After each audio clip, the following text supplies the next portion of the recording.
Chapter 481, Bound God 1. Pot, a space of light. Seo Eun-yun feels as though he might be overwhelmed as he stares at the massive being standing before him. This is, the Sword Spear Heavenly Lord. Before his eyes is a giant. No, it isn't just any giant. A silver-white monster. A colossal god dressed in ancient immortal robes, wearing a myangant crown on its head and a mask of silver white on its face. As Seo Eun-yun gazes at this being, he feels as if he is staring at a blade clothed in human skin. The being, whose face is obscured, looks down at Seo Eun-yun. From this being emanates an endless sense of despair, an aura of overwhelming power and awe. I can't endure this. Seo Eun-yun's entire body trembles as though his mind is melting like wax. No, it can't end here. Yet, he does not crumble. In this encounter that feels eternal, he clings to his consciousness until the end, maintaining his composure as he performs a respectful gesture. Greetings, to the Great One. It's when Seo Eun-yun shows his respect. The colossal being speaks. As expected, I want to make you mine even at this very moment. The being continues. I want to chew you up. To bite and tear you apart. I want to steal that sword will and gaze upon it in ecstasy. I want to grind you into pieces and see what emerges. I want to pulverize your entire body into powder and drink it while watching if you still pursue the sword. I want to know how far your sword can reach. I want to strangle you until you cry helplessly and drop the sword from your hands. I want to embed my sword all over your body and impart my swordsmanship to you. I want to give you hope that your sword can surpass mine and then watch as that hope shatters. I want to shatter your sword into pieces before your very eyes and force you to eat it. I want to break, snap, and crush your sword and give you terror to the point that you can never look at the sword again. At the same time, a voice dripping with obsession, almost sadistic in its intensity. At last, Seo Eun-yun, unable to bear it any longer, looks up at the being before him. Quaduduk. Blades of all kinds sprout from Seo Eun-yun's body and begin to devour him. But he doesn't falter, he stares directly at the being. Even if it means suffering from confronting this great being, it's a determination to say what must be said. My apologies, but, interrupting the being's words, he utters a low, forceful declaration. The sword is already myself. Therefore, unless you break me, you cannot break my sword. And, as I am not composed of just myself, you will never be able to break just me. At those words, the silver-white being brings its massive face closer to Seo Eun-yun, filled with sadistic delight. Seo Eun-yun feels the pressure of something akin to a galactic cluster approaching right in front of him. Then, how about tearing apart what is precious to you and crushing it before your eyes, repeating this 100 billion times? Do you even know what is precious to me? Wuduk, Wududuk. Seo Eun-yun is being swallowed by the blades. Swords, spears, arrows, and countless other war weapons grow from his entire body, devouring him. Yet, even as his very being is consumed, even as excruciating pain floods his entire body, he does not retreat and shouts firmly. What is it? It is everything, everything, yes, every moment I have lived, am living, and will live. Each and every single moment is what is most precious to me. He briefly closes his eyes. Perhaps Guk Guang of the tall tree race played a trick, for he found himself dropped into this space. However, he is not particularly afraid. It is not because the being before him reveals some sadistic fascination with him. Through encounters with Great Mountain, Young Sung, and Blood Yin, has already experienced dreadful and extreme pain and despair. For that reason, when it comes to pain, he is no longer afraid of anything in all phenomena. What's truly frightening is not that. What's frightening is, it is when the deepest, most fundamental part of his heart gets broken. It is when the very existence of the preciousness of life itself, that has sustained the being known as Seo Eun-yun gets shattered. It is when my heart breaks. As long as his heart does not break, there is nothing to fear. Thinking this, Seo Eun-yun opens his mouth. I am most grateful for life and consider it the most precious. Therefore, you cannot destroy what is precious to me. Because, even you are included in what is precious to me. At his words, the silver-white colossal god pauses and looks at him. How arrogant. Seo Eun-yun only smiles in silence. Arrogant, arrogant, and even more arrogant.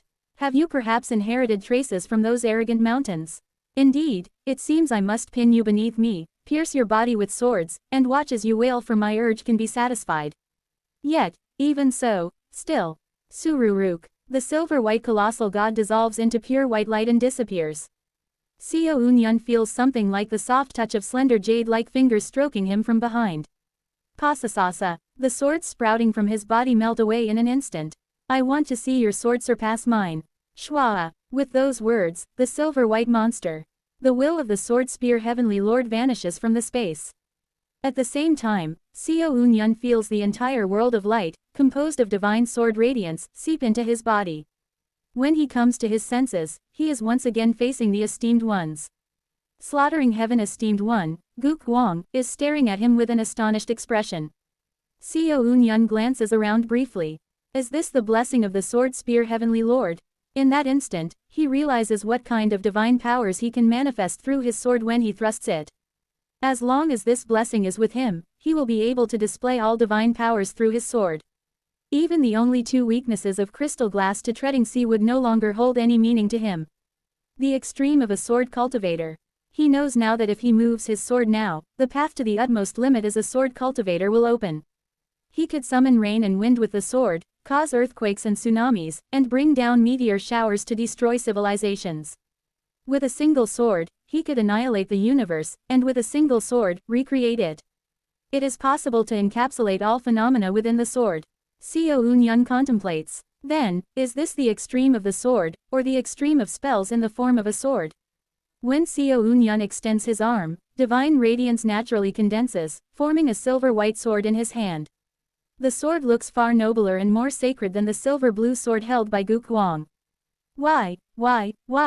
Guk Wang trembles with an expression that says he might collapse at any moment. I was the first. I was the first to serve that being. That is a blessing I have yet to receive. Why is it you? And in the next moment, Seo Eun-yun closes his eyes briefly and then opens them, as if finally making up his mind. He breaks the silver-white sword floating above his hand in one swift motion. What have you done? Guk Wang's eyes roll back halfway, and Seo Eun-yun, with a determined expression, disperses the light completely as he speaks. I have no need for power thrown to me by others. Everything has been built by his own efforts. Even though his martial arts were created by Kim Young-hoon, it was he who mastered it with his own two hands through blood, sweat, and toil. Even though someone had assisted him with cultivation methods, it was he who ultimately mastered it. Even if there had been help from predecessors, it was always he who ultimately mastered it on his own. I have understood the extreme of a sword cultivator well. Someday, I will reach it with my own power. Seo Eun-yun shouts as he looks at the shattered fragments of the sword before him. Thank you for showing me the path. I do not need the blessing. I will reach that place with my strength alone, and that is enough. Wo Wang. The shards of the silver-white sword tremble in place before scattering into the void. Seo Eun-yun feels as if a powerful heartbeat, full of exhilaration, echoes in his ears, but he no longer listens. What matters now are those standing before him. Come at me. With that, Guk Wang draws their sword and charges. I will kill you. Sap stream down from their eyes. From the front is slaughtering heaven esteemed one, Guk Wang. From behind, final heaven esteemed one, Jin Wal Ryong, advances. Pot. A vast radiance descends behind Guk Wang. Seo Eun-yun feels as though 8 enormous giants are dwelling within that halo of light. Does the technique itself draws upon the radiance 8 immortals? Seo Eun-yun perceives his back. Final heaven esteemed one Jin Wal Ryong forms a hand seal. Origin star. Combat technique form. Kugugugugu. Seo Eun-yun's eyes widen. For a moment, it seems as if Jin Wal Ryong's origin star manifests before compressing and taking the form of Jin Wal Ryong, like Seo Eun-yun. But what surprises Seo Eun-yun is not that. Winged garments. Heaven and earth dual cultivation. Jin Wal Ryong, like Seo Eun-yun, dons winged garments. The rings of star-shattering origin stars, when compressed into the combat technique form, transform into winged garments. In other words, Jin Wal Ryong of the fighting ghost race is also a maniac who has exploded their completed origin star once more to achieve heaven and earth dual cultivation, just like Seo Eun-yun. Fighting step second stage. One of Jin Wal Ryong's arms shifts as if transforming into a tentacle before morphing into a bone-laden thorn bush that lunges at Seo Eun-yun. From the front is the charging Guk Wang, borrowing the power of the Radiance 8 Immortals. From behind is Jin Wal Ryong, a mid-star shattering stage heaven and earth dual cultivation practitioner, rushing forward. From below, safe heaven esteemed one Guiro of the rotting owl race attempts to swallow Seo Unyun with their unique corrosion technique. From above, trampling heaven esteemed one Ham Rat continuously absorbs heaven and earth spiritual energy, amplifying their own chi. And in the far distance, opening heaven esteemed one Wal Jin seems to be gathering strength for a powerful strike. Indeed, the bright cold realm esteemed ones are formidable. Though surpassed in numbers compared to the esteemed ones of the Blood Yin realm, in terms of quality, each one is powerful enough to overwhelm those from the Blood Yin realm. You are the best among them. Seo Unyun begins to exert his power. Crystal glass to treading sea. Sword sea star body. The colorless glass sword merges with his body. Wuduk, wudududuk. From various parts of Seo Unyun's body, colorless glass swords emerge. Full body sword draw. 3,000 colorless glass swords erupt forth, shooting forward like arrows. All heavens. Seo Unyun's hand appears. To distort for a moment. Simultaneously, his hand fused with the colorless glass sword morphs in an eerie manner, becoming a gigantic slash that sweeps the surroundings. The glass true fire dances in the void. The flames of glass transform into sword slashes, cutting through everything in their path. A world of an instant. Gook Guang is sliced apart along with their sword. Safe heaven esteemed one Guiro launches the corrosion technique at Seo Unyun, but it burns away in the glass true fire, forcing them to morph into an owl the size of a satellite and retreat. But by then, both their wings have already been severed by all heavens. The only ones who manage to respond to Seo Unyun are Jin Wal Ryong, the heaven and earth dual cultivation practitioner who has reached the second stage of fighting step. And trampling heaven esteemed one Ham Rak of the Horndox race. More, make me happier. More. Who? Seo Unyun grabs Jin Wal Ryong's horn and scatters sword slashes across her entire body. Perhaps it's due to the fighting ghost race's innate nature to become aroused during battle, she faces Seo Unyun with a face filled with ecstasy. But the two is only an instant. Soon, she is flung away, her entire body slashed apart after being unable to block more than a single slash from Seo Unyun. These insane muscle-bound fighting ghost race bastards. Seo Unyun realizes that there are places where his sword slashes did not cut properly due to her massive muscles, and he clicks his tongue. That woman will recover soon enough. That leaves these two, opening heaven esteemed one, Yu Wal Jin. Trampling heaven esteemed one, Ham Rak. They are cultivators from the Yellow Dragon race and Horndox race, respectively.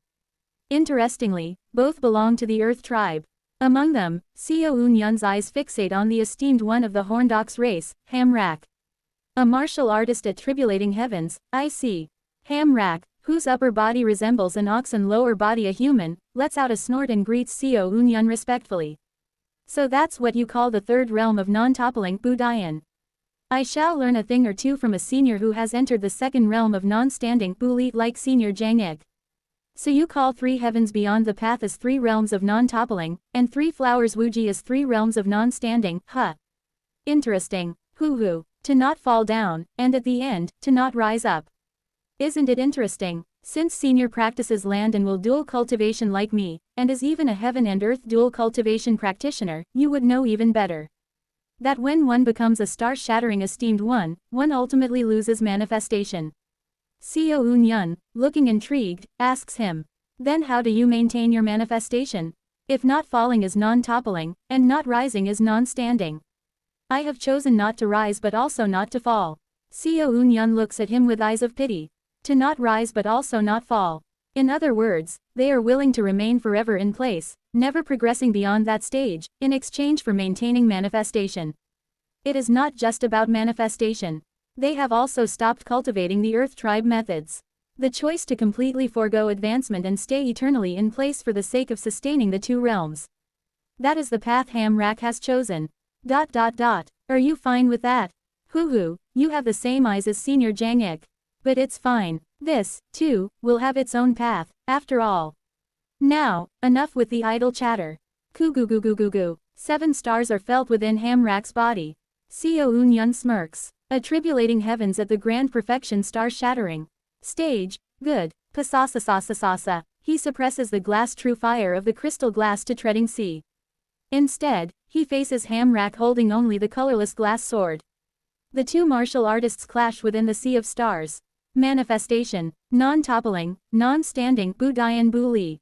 Hamrak's manifestation that absolutely does not change meets Seo Unyun's all-heaven sword that changes into everything. Flash. In the next moment, Hamrak's body splits apart. At the same time, Seo Unyun's chest caves in, and his entire right waist and ribs are torn away. Neither being bleeds, as both have surpassed the limits of life. In the place that is split and broken, only starlight shimmers faintly. But in the next moment, Hamrak smiles. So, that is, the higher stage. Thank you, senior. With those words, they collapse unconscious. Gua, Jin Wal Ryong, having recovered, charges at Seo Unyun again. And Wal Jin, who has been gathering energy, finally rises. Do. Behind Wal Jin, the form of a giant dragon appears. As soon as Seo Unyun sees the dragon form, his mind wavers as if it's breaking, and he feels blood trickling from his 7 orifices. That's, hoo-ha, play with me more. He slashes through the persistently clinging Jin Wal Ryong again and burns his sword into flames through the Avachi Hellstar body. Finally, Jin Wal Ryong loses consciousness from the pain. Seo Unyun kicks Jin Wal Ryong into space, focusing on the momentum building from Wal Jin. Lofty Dragon. The form of Lofty Dragon rises behind Wal Jin. Wal Jin is drawing forth the power of their immortal beast bloodline to the fullest, invoking the power of their ancestor. The direct bloodline of Lofty Dragon.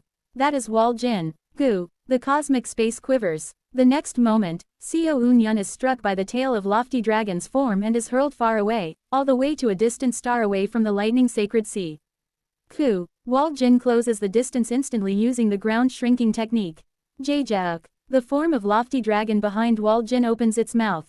Kwang. The illusion of Lofty Dragon, vast enough to join together dozens of planets, directly bites down on the planet Seo Unyun crashed into. The planet he slammed into shatters, and Seo Unyun, caught between Lofty Dragon's upper and lower teeth, holds on to resist being crushed. I tried to dodge, but couldn't. This feeling, it's certain hit. His eyes glimmer. I'm starting to grasp the principle of certain strike. Is it bestowing the fortune of, definitely being struck, on the opponent? Guguguguguguk. Caught between Lofty Dragon's teeth and enduring to avoid being crushed, he activates Avachi Hellstar body.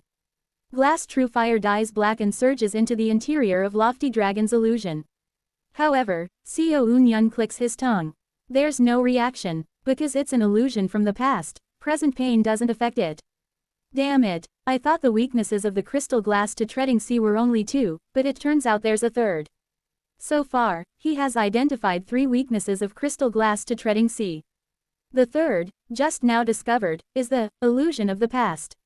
The advantage of the glass true fire that transmits Seo Unyun's pain is nullified completely. The second is, attacks that use the heart, like those from the heart tribe are complete immortal arts. In the plane of soul, the power of Seo Unyun's attacks are halved, and if it is a complete immortal art that uses only the heart without relying on attraction force, it can shatter the pain inflicted by the crystal glass to treading sea head-on and even critically injure Seo Unyun. The first is, salt. Salt, which symbolizes repentant enlightenment, in the higher planes, can completely extinguish and destroy the pain of the glass true fire. Therefore, in the plane of Qi, salt itself has a property that disperses the formula of the crystal glass to treading sea, weakening the flames of the glass true fire. It's fortunate I took down the sea dragon who was using that salt sea esoteric method or whatever. Seo Unyun breathes a sigh of relief and begins to subdue the crystal glass to treading sea within the mouth of Lofty Dragon trying to crush him. As crystal glass to treading sea subsides, Seo Unyun's heart begins to stir. Do. Immortal arts activate. The immortal art various omens trigger the forces of rain, sunlight, heat, cold, wind, and time, causing twilight to whirl around him. The attraction force distorts space-time, accelerating the flow of time around Lofty Dragon. Seo Unyun smirks while looking at Wal Jin. You can't sustain your ancestor's dharma form indefinitely, can you? Wal Jin's opens their eyes wide. Human, just how deep is your understanding of immortal arts? They look at Seo Unyun in ridiculous disbelief, biting down on their teeth. Fine, then I'll end this in one blow.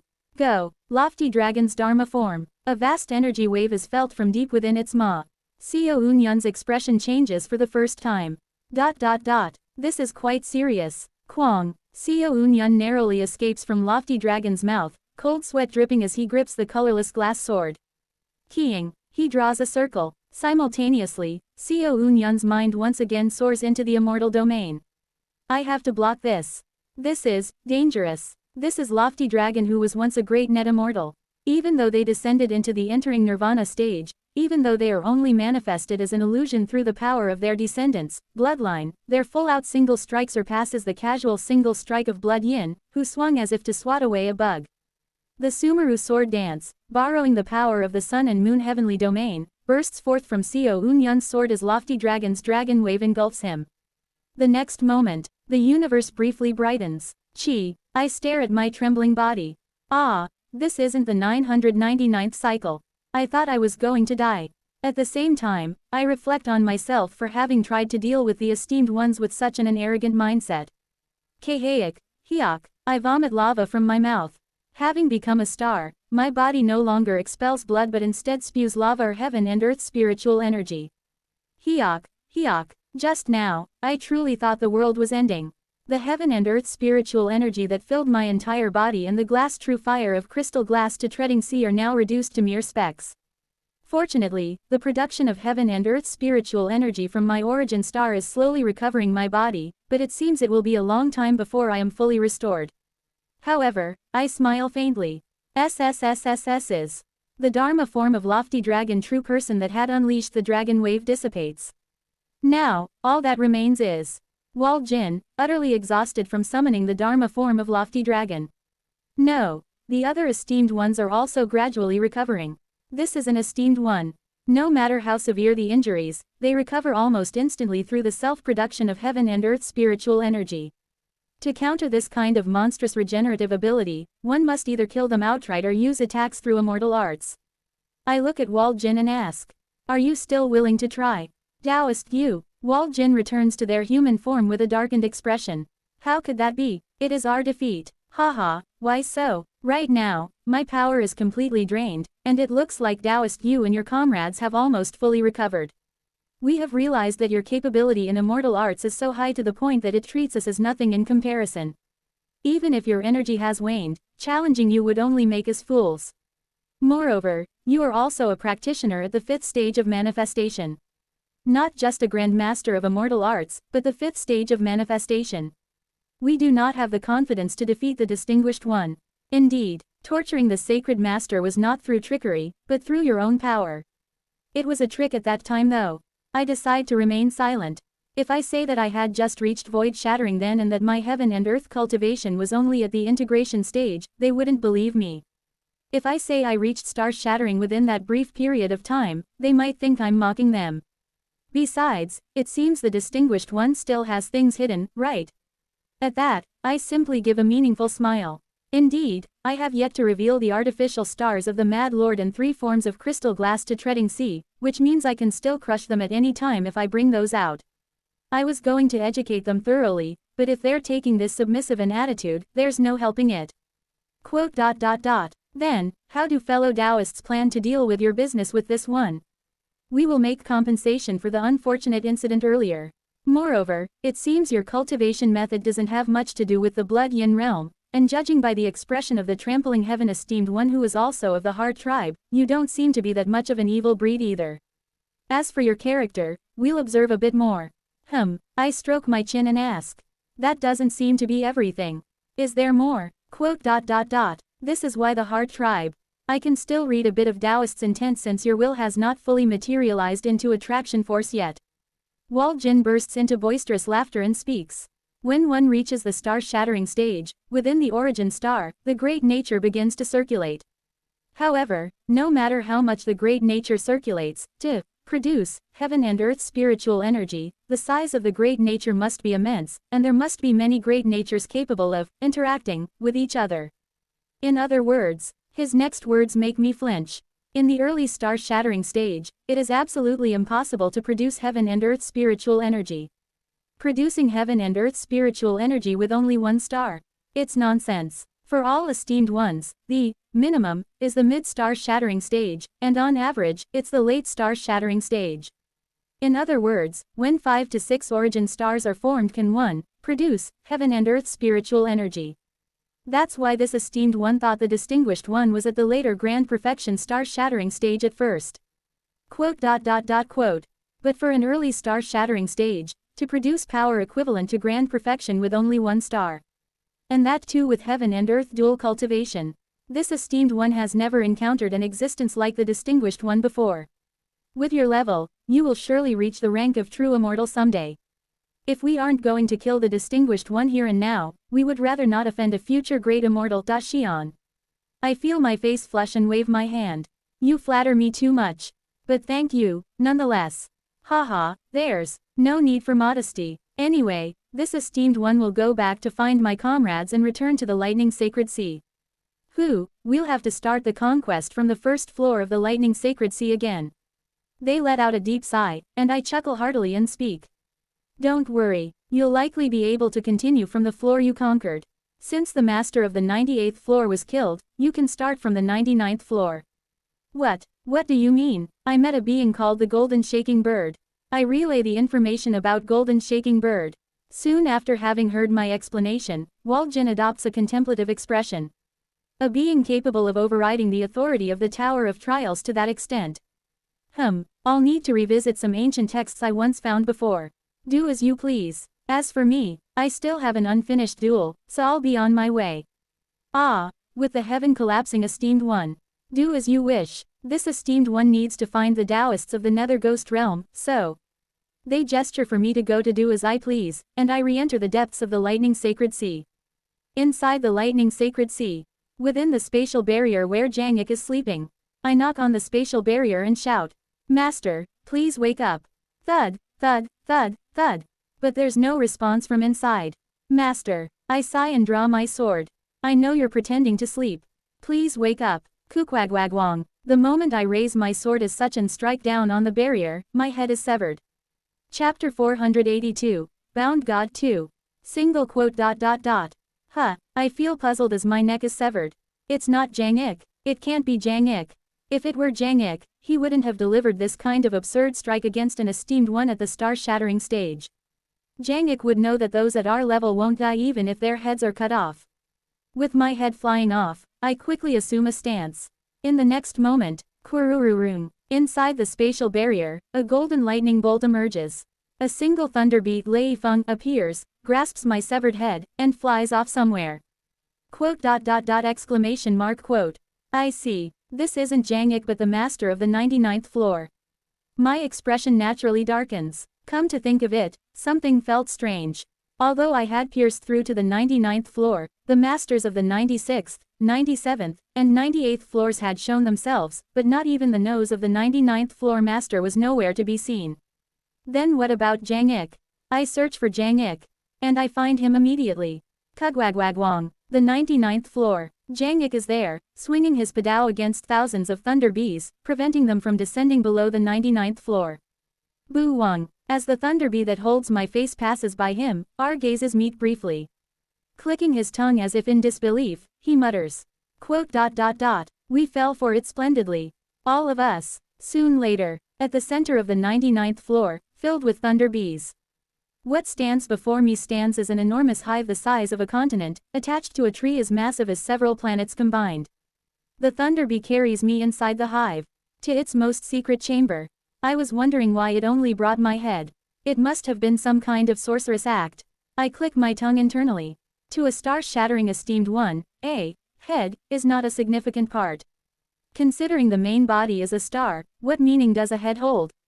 Even if their head is cut off, an esteemed one can continue to remain there and act as if nothing happened. However, this bee cleanly severed my head and simultaneously pulled my soul and spirit along with it. It must have established some kind of sorcery through the act of decapitation, to extract my soul and spirit to this place. Wu Wang. Then, I finally see the true nature of the bee that brought my head here. Crackling, with sparks of thunder crackling, the bee soon takes on a human form. Long hair, pale white feet, a mature-looking woman clad in a robe of thunder and lightning. It's a woman befitting the description, adult form of the golden shaking bird.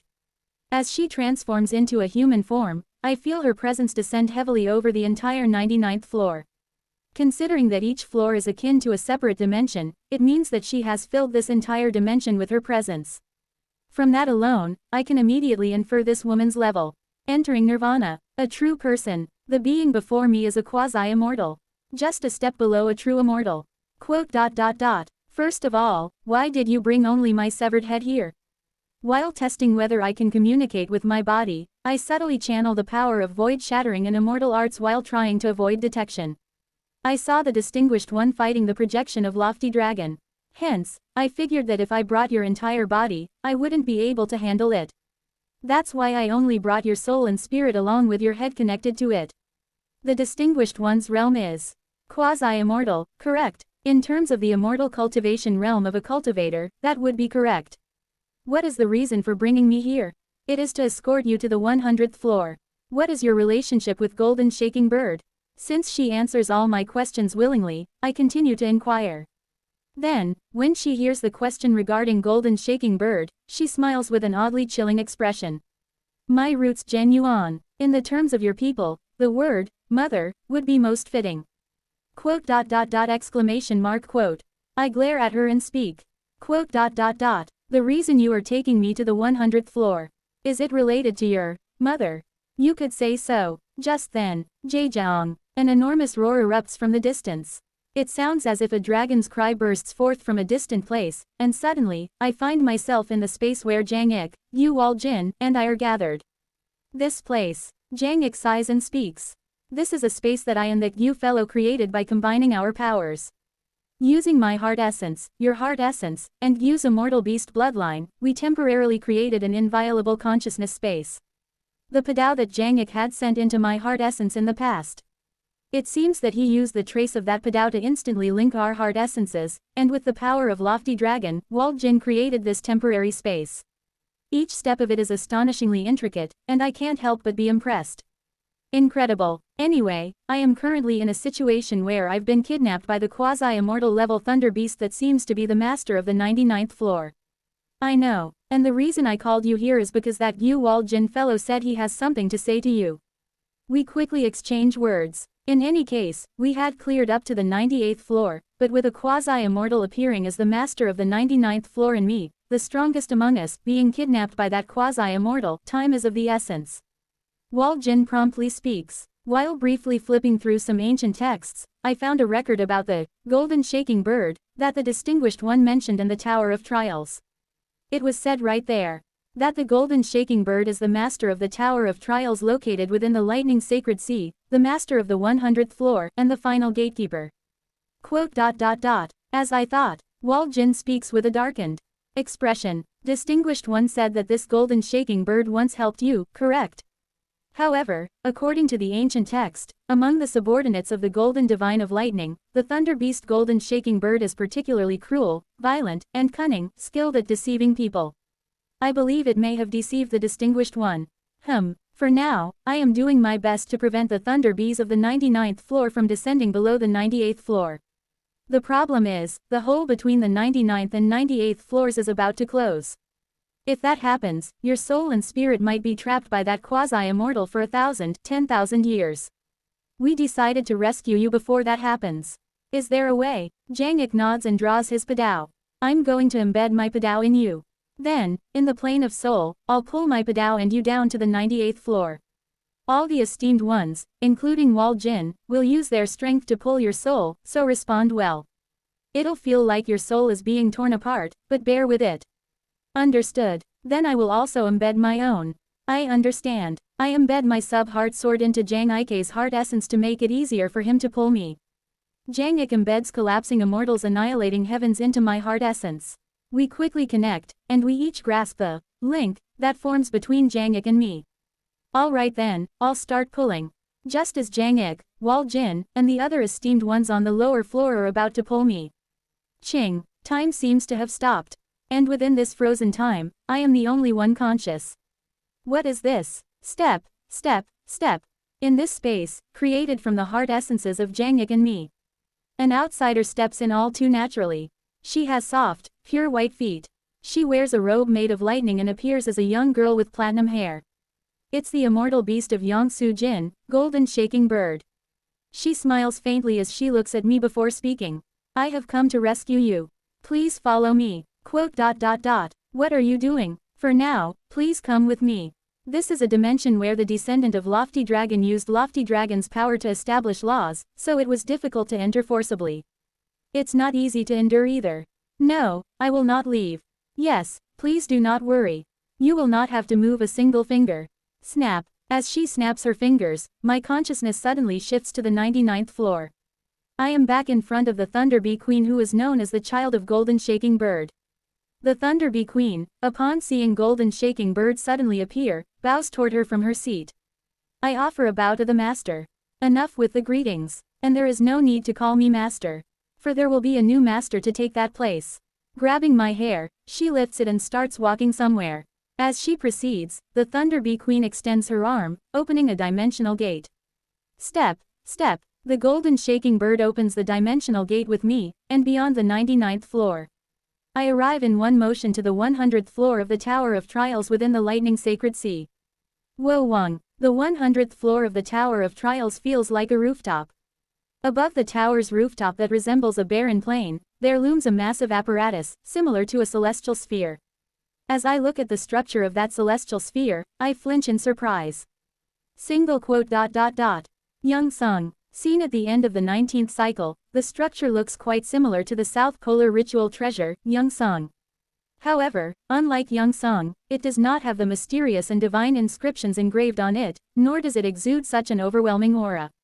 The celestial sphere of the top floor of the Tower of Trials only moves slowly, occasionally emitting a faint glow that resembles constellations, appearing to be nothing more than a massive mechanical device. What do you think? This is the Myriad Realms emergency exit my master threatened the heavenly craftsman to make. Created to escape from the owner of heavenly punishment, this is the immortal treasure, Great Desolate Path, Hong Huang Dao. Though, without a substitute for its personality, it's just a giant lump of scrap metal. In the past, it used to be a path that can go anywhere, but now it's just a prison that can go nowhere. What is the reason you brought me here? It is to gift the distinguished one this marvelous immortal treasure, Great Desolate Path, along with the authority to control the entire Tower of Trials. Do you like it? If that was the case, you could have just explained it back in the garden. What is the reason for going through all this trouble to bring me here? Hoo-hoo, you're so pure. The complete opposite of my former master. Golden Shaking Bird chuckles and places my head down on the ground. First, let me reintroduce myself. Greetings, I am Golden Shaking Bird. I am the attendant concubine and pet of Golden Divine Yang Su Jin, as well as the combat weapon, fully matured Thunder Beast. At the same time, I am the collective of all the vengeful spirits of the Thunderbird Golden Shaking sect, which followed Yang Su Jin faithfully only to be annihilated by his hand. I am the administrator who manages the Tower of Trials after being bound to the Tower of Trials 100th floor after the death of Yang Su Jin, and also a pitiful existence whose body is being torn apart piece by the very tower itself. She kneels in front of me and gently strokes my head. Master was truly cruel, wasn't he? He grinded the sect that followed him without a hint of hesitation and turned them into a monster. After using that as a combat weapon to his heart's content, he left with just the single sentence, "I'm going back home." When I clung to him, begging to follow, he tied me to his ring finger and discarded me into the sun and moon heavenly domain. Then, he ensured that through the Tower of Trials, my entire body would be ground down over endless eons until it finally disintegrated. Ha, ha ha, ah ha ha ha ha ha ha. She bursts into mad laughter. The reason the Tower of Trials is called the Tower of Trials is not because of anything else. It's merely because whenever the owner of heavenly punishment pursued my master, he used it while undergoing trials akin to death. It isn't because of the monsters that extend from the 1st to the 100th floor. Woodook. She tightens her grip on my head. Lightning courses through my head, causing it to throb with pain. The children that rule the floors from the 1st to the 99th, are the flesh of my body that were torn away after my body was ground down by the Tower of Trials. The largest chunk became the Thunder Bee on the lower floor, and from the Thunder Bee, the flesh of lower realms continues to fall off. The flesh continues to decompose floor by floor until eventually, they are expelled beyond the Lightning Sacred Sea. My master, after going through all the trouble of creating me, decided to confine me in this tower for countless eons and decompose me. So I made a decision. One day, if someone who would complete my master's legacy were to reach the Lightning Sacred Sea, I would give them my position and escape from this place. I would flee and find the home my master returned to, turn all of his precious people into thunder beasts, establish a hierarchy with those beasts, and become my master's true wife. That is the resolve I made. Woo-doo-doo-dook. Her fingers dig into my head. After suffering that much, wouldn't I deserve at least that much? If you are the one who is continuing my master's legacy, then I am, in a way, a senior sister to you. For this senior sister, would you kindly remain imprisoned inside this tower for all eternity? You won't have to wait too long. One day, I will persuade my master to come here and dismantle this dreadful disassembly facility to rescue you. With eyes that have completely lost their sanity, she whispers to me.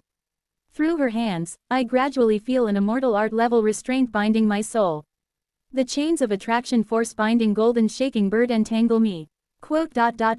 Then you could have just captured me and suspended me here when we first met.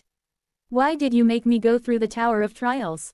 It is because only by using that method could I establish the technique that would impose my restraints on the distinguished one. Is that so? Then what is the reason for bringing only my head here? Because it's annoying if you resist. Don't worry, it won't hurt, only a slight impact will be focused on your head. Once I leave, I'll toss your main body inside the tower, so pick it up at your leisure. Then why are you stabbing my shoulder with a blade like this? I growl at her while glaring, feeling the sensation of being stabbed in the shoulder. You are saying strange things. Your entire existence is currently separated between your head and the rest below. You shouldn't be able to feel any pain in your shoulder. Damn it, don't spout nonsense. If it's not you stabbing my shoulder right now, then who is it? I shout nonsense, trying to disrupt her focus so I can deliver a strike through void shattering. My shoulder hurts. Don't touch my shoulder. I'll kill you. But while shouting nonsense, a strange sensation comes over me. Single quote. It really does hurt. As she said, my head and the rest of my body are separated by something like an immortal art. Thanks to that, my soul and spirit is tethered to my head, leaving my main body devoid of sensation. So then, why in the world does my shoulder hurt? Single quote. Well, since the pain is real, it might help distract Golden Shaking Bird's focus a bit. Don't touch my shoulder. My shoulder. Since before, what nonsense are you? Ah. Suddenly, Golden Shaking Bird looks somewhere below and her face quickly changes to one of shock. Now, the mental distraction through my shoulder worked. What remains is severing mountain swordsmanship. 33rd move. Sumeru. 95th floor of the Lightning Sacred Sea. The place where Seo Eun-yun was ambushed by the master of the 99th floor who was disguised as Jang-ik and lost his head. There, Seo Eun-yun's floating body, the esteemed ones who have regained their strength, and Jang-ik, who is holding back the thunder bees on the 99th floor, have gathered in full. A total of 25 esteemed ones. Just why have the Taoists of the Nether Ghost Realm disappeared? That, my apologies. I cannot say. Well, never mind. Can heaven collapsing esteemed one not break through the 99th floor? The hole in the 99th floor has closed. The owner of the 99th floor is determined and has firmly sealed the barrier of the 99th floor. Even if all of us combine our strength, it will only create a small gap. Wall Jin sighs. Quote. Many sacrifices have been made in the conquest of the Lightning Sacred Sea, but to lose someone at the level of possessing immortal talent Xian Kai so futilely, it is a loss for the bright cold realm. The other esteemed ones also looked grim. To avoid the coming end, we definitely need his existence. Can just us esteemed ones break through the master of the 99th floor who is thought to be at the entering Nirvana level? We must seek the aid of the sacred masters. But how? For the sacred masters to descend here, a medium is required. And it must be an incredibly powerful medium connected to the essence of the sacred masters. Otherwise, we would have to create an altar for their descent over the next 5,000 years, and even then, the probability of the altar activating correctly is only 4 in 10.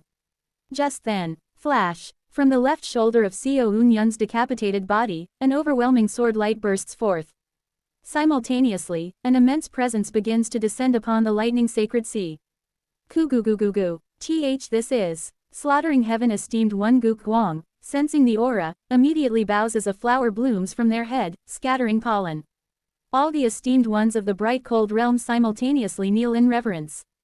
Chiuk. From Seo Eun-yun's left shoulder, a hand, thin like an old, withered tree branch, emerges.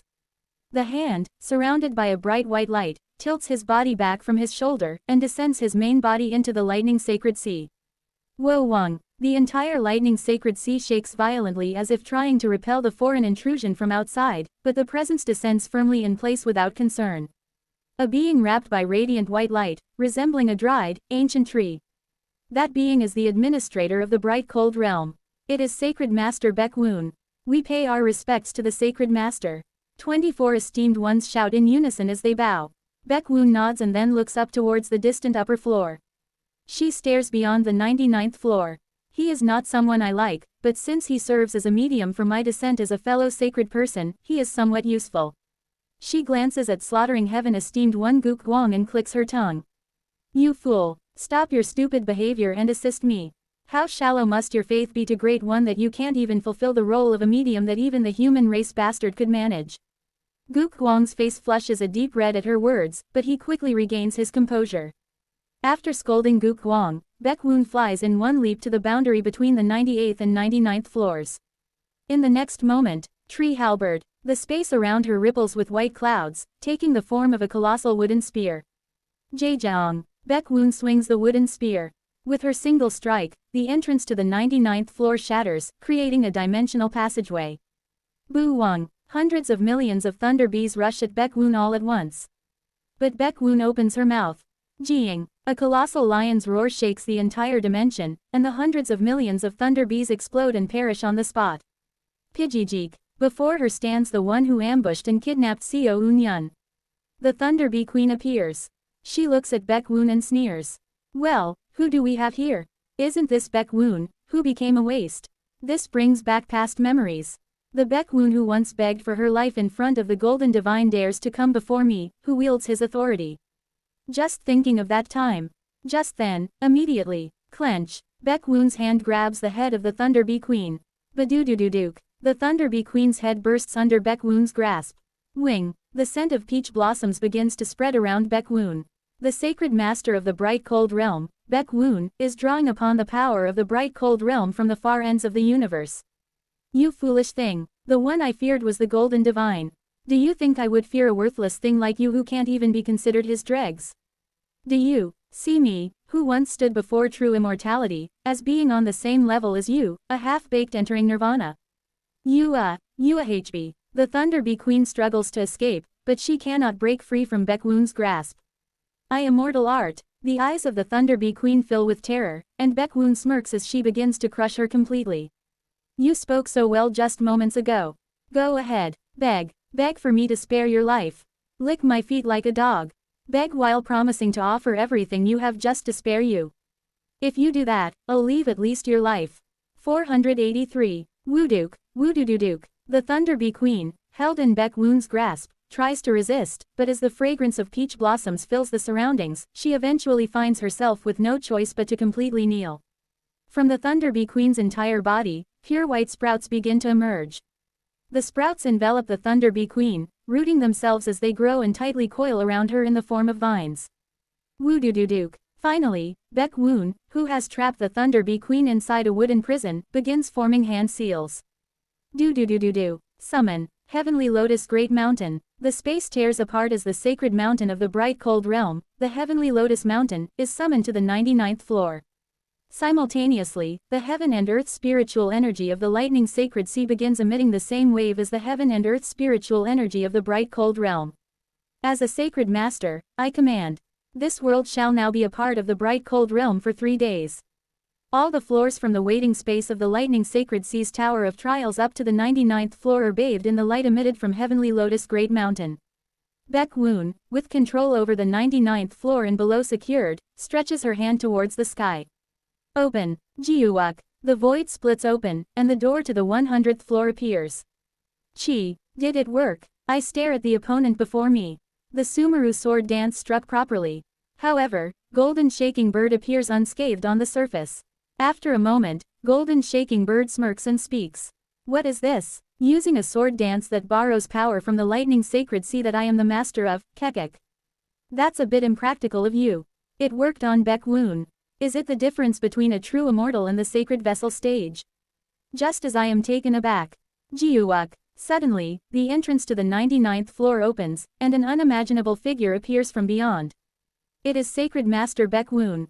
At the same time, a spiritual energy wave that's the same as bright cold realm's spiritual energy emanates from beyond the 99th floor for some reason. Golden shaking bird narrows her eyes and, as if mocking, addresses Baekwoon. To cruelly kill Thunder Bee Queen who is like my child before coming here.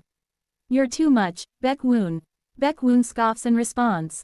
Not your child, but probably just a lump of flesh. Don't pretend to mimic emotions when you have no attachments. I'm well aware that the only attachment you ever had was to the croaked Golden Divine. At those words, Golden shaking bird's eyes grow even colder. For a waste, you sure run your mouth well. Something that couldn't even dare look at me even when they were a true person sure dares to raise their head in front of me. It seems I'll have to make you lick my feet again after such a long time. I wouldn't lick the feet dirtied by the Golden Divine's spit even if given for free.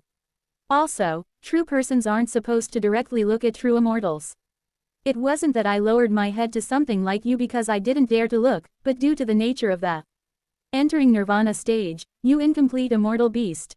And you keep babbling about me being a waste, but, pot, a radiant light bursts forth from Sacred Master Baekwoon. On top of her own, the power of the bright cold realm is being emanated. As long as I am the Sacred Master of the bright cold realm, even if you are a genuine true immortal, you are not particularly above me. Goo goo goo goo goo. The dimension begins to shake. No, it feels as though the entire trial tower left behind by Yongsu Jin is trembling. Is this Baekwoon's true power when she decides to go all out? It feels even stronger than what I faced last time. Realizing that Baekwoon's power has increased several times compared to before, I search for the reason and immediately understand why. Single quote. I see. Activating the formula of extinguishing divine tribulating heavens, I can feel it. Golden shaking bird sneers at Baekwoon as she forms hand seals. What's this wasted thing mumbling about? Does this look like the bright cold realm? And do you not know who has the authority to wield the traces of my master embedded in your stomach? Wo Wang. Above Golden shaking bird's head, two clumps of light arise. Heavenly black banner Tian Zan Qi, earthly yellow banner De Huang Fan, Kuing, Kung. Two giants of lightning appear beside Golden shaking bird. Each giant of lightning grasps a massive, pitch-black banner and a gigantic golden banner with both their hands. Wave, Heaven-Earth Twin Banner. Golden shaking bird utters a Dharma formula, activating what appears to be an immortal treasure. The giants, each wielding a banner, shout loudly and begin to swing the banners. Heavenly black, earthly yellow. The banners transform into streams of black and yellow, swirling in the void and colliding furiously with each other. At the same time, the yin and yang of heaven and earth clash, reverberating with a thunderous roar that envelops the surroundings with lightning. Thunderous roar rebuking non-human. Golden shaking bird activates something that seems to be a type of immortal art. Simultaneously, the lightning formed by the two banners strikes toward Baekwoon's stomach. It is the exact spot where the 7 lightning spears have been embedded. However, Baekwoon neither attempts to dodge nor shows any fear.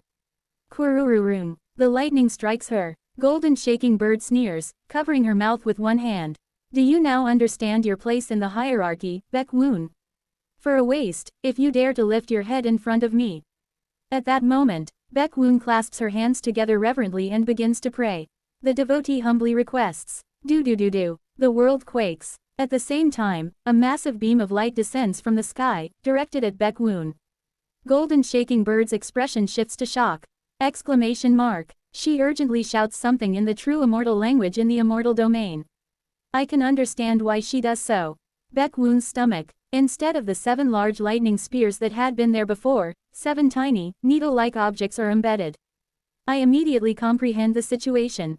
It's Jeon Myung-hoon. With Jeon Myung-hoon's help, she must have taken some measures to minimize the influence of the lightning spears while descending into the lightning sacred sea.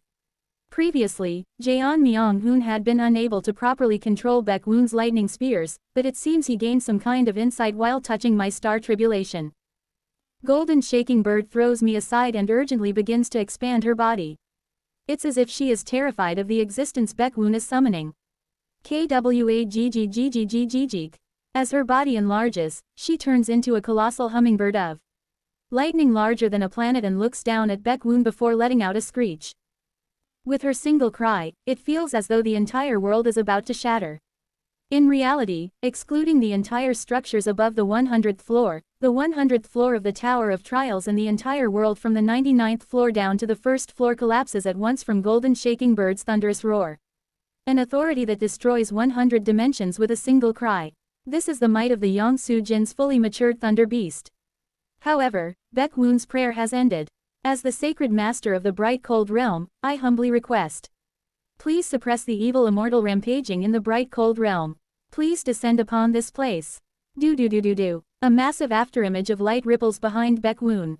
The being is clad in the same ancient immortal robes as the Sword Spear Heavenly Lord, with a Myangwan on their head and a mask covering their face. Quote. Exclamation mark quote. I am vaporizing. My face transforms into photons, dispersing into the void. Simultaneously, knowledge floods my mind. Water escape technique for hiding in the water. Sea escape technique for hiding in the sea. Rain escape technique for hiding in the rain. Furthermore, wisdom regarding immortal arts that can summon earthquakes and tsunamis, can cause endless rain to fall for 100 years to destroy a world, can usher in an ice age, and more are etched into my brain. 7th seed of the Radiance 8 Immortals Guangming Ba Xian, Great Sea Heavenly Lord, Da Hai Tian Jun, please bestow thee power. A deep, navy blue light begins to dominate the surroundings. A true immortal who governs navy light, Lan Guang. The projection of the Great Sea Heavenly Lord enters behind Baek Woon in the form of a halo, lending her its power. Pasasasik. After perceiving the illusion of the ruler of blue light, my head fully vaporizes and I briefly lose consciousness. I regain my senses. I have returned to my main body. It seems even the spell the Thunder Bee Queen had placed on my head has vaporized into light, causing my soul and spirit to return to my main body. Regenerating my head, I survey my surroundings. What on earth? My mouth falls open as I take in the completely transformed Tower of Trials.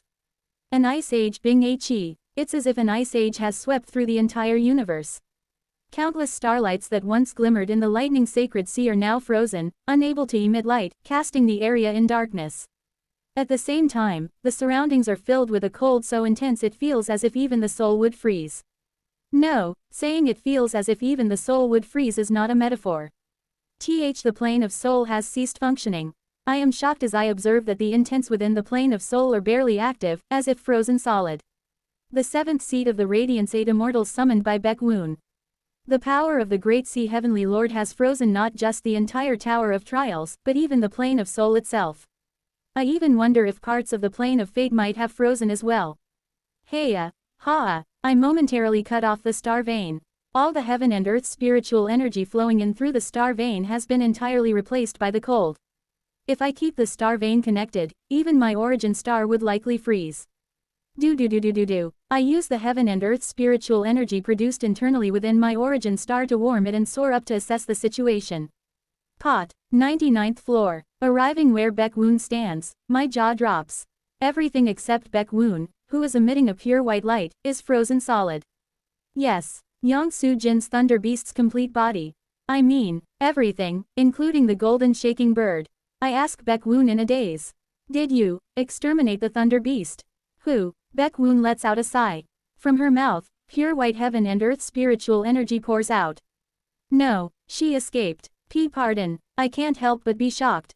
100 dimensions and their corresponding planes of soul and fate have all frozen. And even the frozen surface of Golden Shaking Bird is right in front of my eyes, yet she says she escaped. I knew that the old-timer of the Lightning Sacred Sea would be hiding something, but I never knew that the Tower of Trials extended to the 108th floor.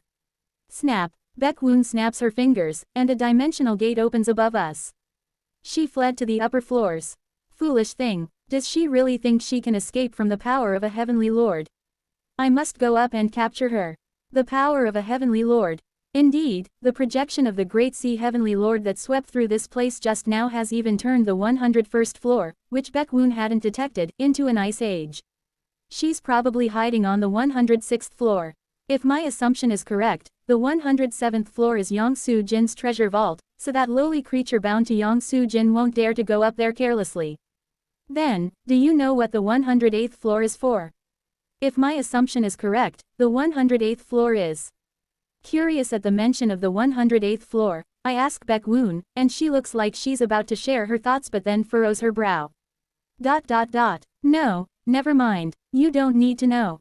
Rest for now. I need to go catch that thing and then head to Yongsu Jin's treasure vault to prepare for the end. Boong. Finishing her words, she crosses into the dimension of the 101st floor. I watch her for a moment and let out a sigh.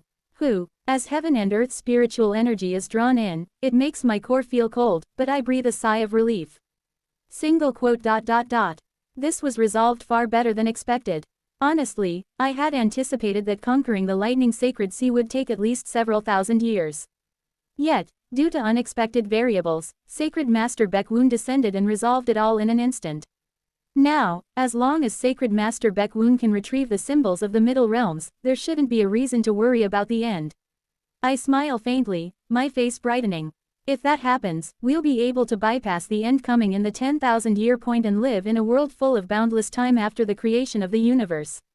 Right after the creation of the universe, heaven and earth's spiritual energy is hundreds of millions of times more abundant than usual, which will help my comrade's cultivation as well. Now, my only remaining goal is to find Kong Minhee and restore her mind. Everything is falling well into place. Crack, quote. I turn to see someone who has come up beside me and placed a hand on my shoulder. It's Golden Shaking Bird. Her pupils are completely unfocused, and an uncontrollable madness fills her gaze. How, you didn't, to the 106th floor. However, I soon understand how Golden Shaking Bird tricked Baekwoon and appeared next to me through the formula circulating around her. Extinguishing divine tribulating heavens. She hid within the formula of my extinguishing divine tribulating heavens. The extinguishing divine tribulating heavens that evades fate. Hidden within that formula, she evaded Sacred Master Baekwoon's foresight and concealed herself near me. Hey, Golden Shaking Bird smiles. A smile that sends a chill down my spine. She pushes her hand even deeper into my shoulder. And through that, I come to understand how Sacred Master Baekwoon descended to this place. Did Baekwoon descend using the sacred scar of Sword Spear Heavenly Lord on my shoulder? If so, what Golden Shaking Bird is trying to do now is.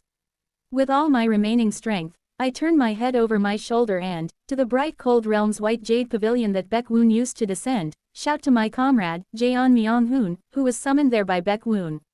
Run, Jaeon Myung-hoon, KWAGGGG Jake. Through the passage Baekwoon descended from, Golden Shaking Bird reaches out her hand in reverse.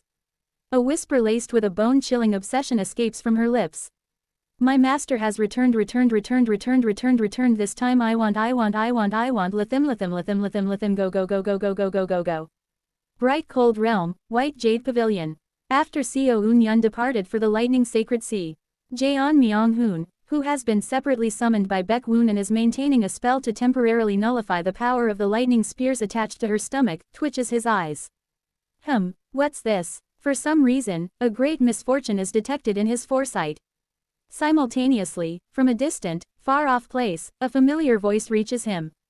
Run, Jaeon Myung-hoon, Seo Eun-yun's voice. Following Seo Eun-yun's words for now, Jaeon Myung-hoon exits the white jade pavilion and looks around. Seo Eun-yun, what are you talking about? Seo Eun-yun. At that moment, the sub-heart sword embedded in Jaeon Myung-hoon's heart essence vibrates, transmitting Seo Eun-yun's voice. Jaeon Myung-hoon, right this instant. Just then, KWAGGGG Jake. From the depths of the white jade pavilion, where the teleportation formation Baekwoon used to descend to the lightning sacred sea is located.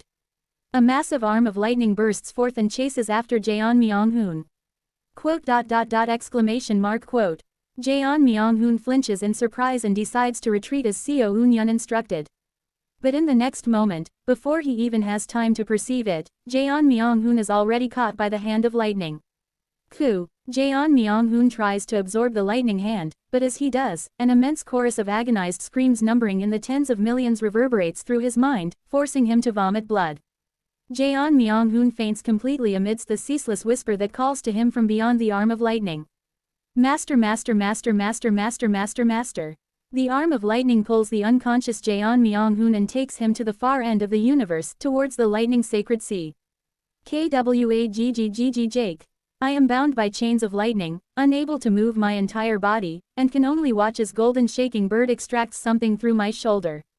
Golden Shaking Bird pulls Jaeon Myung-hoon, who had been in the bright cold realm, out from my shoulder, miniaturizes him, and cradles him tenderly in her embrace. Finally I have master in my hand Shizamina now will train him so can ever escape my embrace again from no on will be his master will make him into bota that cannot even breath without me. And no, now that I have obtained the true sovereignty of the lightning sacred CIAM. She extracts something from Jaeon Myung-hoon's body and scatters it across the entire expanse of the lightning sacred sea. I am the true god of the lightning sacred sea. Kururururung. Lightning rains down across the entire expanse of the lightning sacred sea. I can feel it. Through Jaeon Myung-hoon, she has now gained complete dominion over the lightning sacred sea. At the same time, struck by the lightning, I am instantly expelled from the lightning sacred sea. Pajijijik. This is. I look around with a bewildered expression. It seems others are just as confused, as the esteemed ones around me also look around with bewildered faces. The most shocked face among them belongs to Baek-woon. Baek-woon stares at the lightning sacred sea with a look of utter disbelief. And before us, the human form of golden shaking bird appears as a projection. Ahaha, I'm sorry for startling you all. Originally, I was going to pass the lightning sacred sea to that extinguishing divine tribulating heavens user over there and head to the head realm, but my master has returned. My master has reincarnated. Can you believe it? Hey, hee, hey. But of course, my master wouldn't remember his past life, would he? That won't do. After all he's done to me, he gets to live peacefully with no memories. Absolutely not. Therefore, my apologies, but I will be taking possession of the lightning sacred sea for just about 100,000 years. She smiles brightly, lifting the ends of her skirt and bowing modestly as she speaks. From now on, I must train the master who has returned for 100,000 years. So, everyone, as the end of whatever is none of my concern, I hope you give it your best struggling outside the lightning sacred sea. Golden shaking bird, who has finished speaking, bows to us with full courtesy, and then disappears just like that. 484. Tisk. Baek-woon, silently looking down at the lightning sacred sea, extends her hand. The energy of the great sea heavenly lord that remains within her body stirs, spreading across the entirety of the lightning sacred sea. Shwa. Just like the spell used by the salt sea esteemed one Yuk-jung, the entire lightning sacred sea becomes enveloped in water. Simultaneously, an overwhelming pressure starts pressing down on the entire lightning sacred sea. However, the lightning sacred sea doesn't show any particular reaction. So, they've used the heavenly golden thunder body. They've sealed it up quite thoroughly. Sacred Master Baek-woon clicks her tongue irritably as she speaks. Esteemed ones, listen up. There is no longer any point in conquering the lightning sacred sea. Now, there is only one way to endure the end. Hearing her next words, I flinch in surprise. For the remaining 10,000-year period, we will bind the powers of the 5 middle realms, sacred masters, and esteemed ones as one to create a space that can withstand the end. There are a total of 27 esteemed ones within the sun and moon heavenly domain. Among them, including the newly risen esteemed one CEO, there are 26 with us. 5 sacred masters, 26 esteemed ones. We will construct a space for only 31 individuals to take refuge during the period of the end, and once the end passes and creation begins anew, they will emerge and revive their respective races. Some nodded calmly at her words, but a few, including myself, protested. Wait a moment, sacred master. What do you mean by that? Only we will take refuge. The refuge capable of enduring the end is a kind of sub-immortal realm formed by intertwining the power of the 5 middle realms. In that space, unless one exists as a conceptual being, it is impossible to survive. Only you esteemed ones, who have become stars yourselves and have taken one foot into the realm of conceptual beings, can take refuge there. If I could lead everyone to escape the end, I certainly would do so, but lifeforms cannot survive within the refuge space. Is there no way to make the refuge more suitable for other lifeforms to survive? Don't be ridiculous. It must be at least this much to ensure survival against the end. Frankly, even this refuge space is one where the conditions have been relaxed to allow you esteemed ones to withstand it. Although we sacred masters would have to pay a significant sacrifice, there is the possibility of avoiding end through the middle realms. We are only extending this consideration solely for your benefit. Is there no other way? Baek-woon clicks her tongue and replies. Do you think there could be one? Yang Soo-jin blocked off the exit, so we can't escape to other heavenly domains. Thanks to Yang Soo-jin, even borrowing the power of true immortals from other domains is difficult. The entering nirvana true persons are too busy worrying about their own survival. In this situation, what else can we possibly do? I let out a faint groan. Still, don't worry too much. Once we create the refuge space with the combined power of the 5 middle realms, the 5 sacred masters, and all the esteemed ones, we will allow you to place your cherished ones at the outskirts of the refuge. Of course, even then, the survival rate won't exceed 1/10. No, 5 in 100. The despairing odds weigh heavily on my shoulders. Now then, I'll take my leave. You should all return as soon as possible as well. Baekwoon places her hand on my shoulder and, through the sword scar on my left shoulder, returns to the bright cold realm. I brush off my shoulder irritably as I continue to gaze at the lightning sacred sea. Jaeon Myung-hoon. Yeon Wei's request resurfaces in my mind.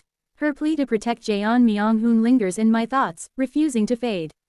But, I have failed to protect Jaeon Myung-hoon. Hey, esteemed one CO, why don't you return to the bright cold realm for now as well? If even the sacred master has no solution, entering the lightning sacred sea is impossible. Yu Waljin approaches me with a bitter expression and speaks. I let out a deep sigh and ask. Is there truly no way? There isn't. The sacred master has declared it so. But can't Taoist Yu draw upon the power of lofty dragon true person? Not just the true person's power, but even the strength of the great one that the sacred master summoned didn't work. So what more can be done? Waljin sighs and continues. If you're really determined to stay, I won't stop you. However, without access to the path of stars, just returning to the middle realms would take at least 1,000 years. That's why we need to return to the middle realms even a day faster. What do you mean we can't use the path of stars? Since I arrived here by using the path of stars, I ask out of confusion. Waljin lets out a long sigh and explains. The path of stars is ultimately connected to the ancient force realm.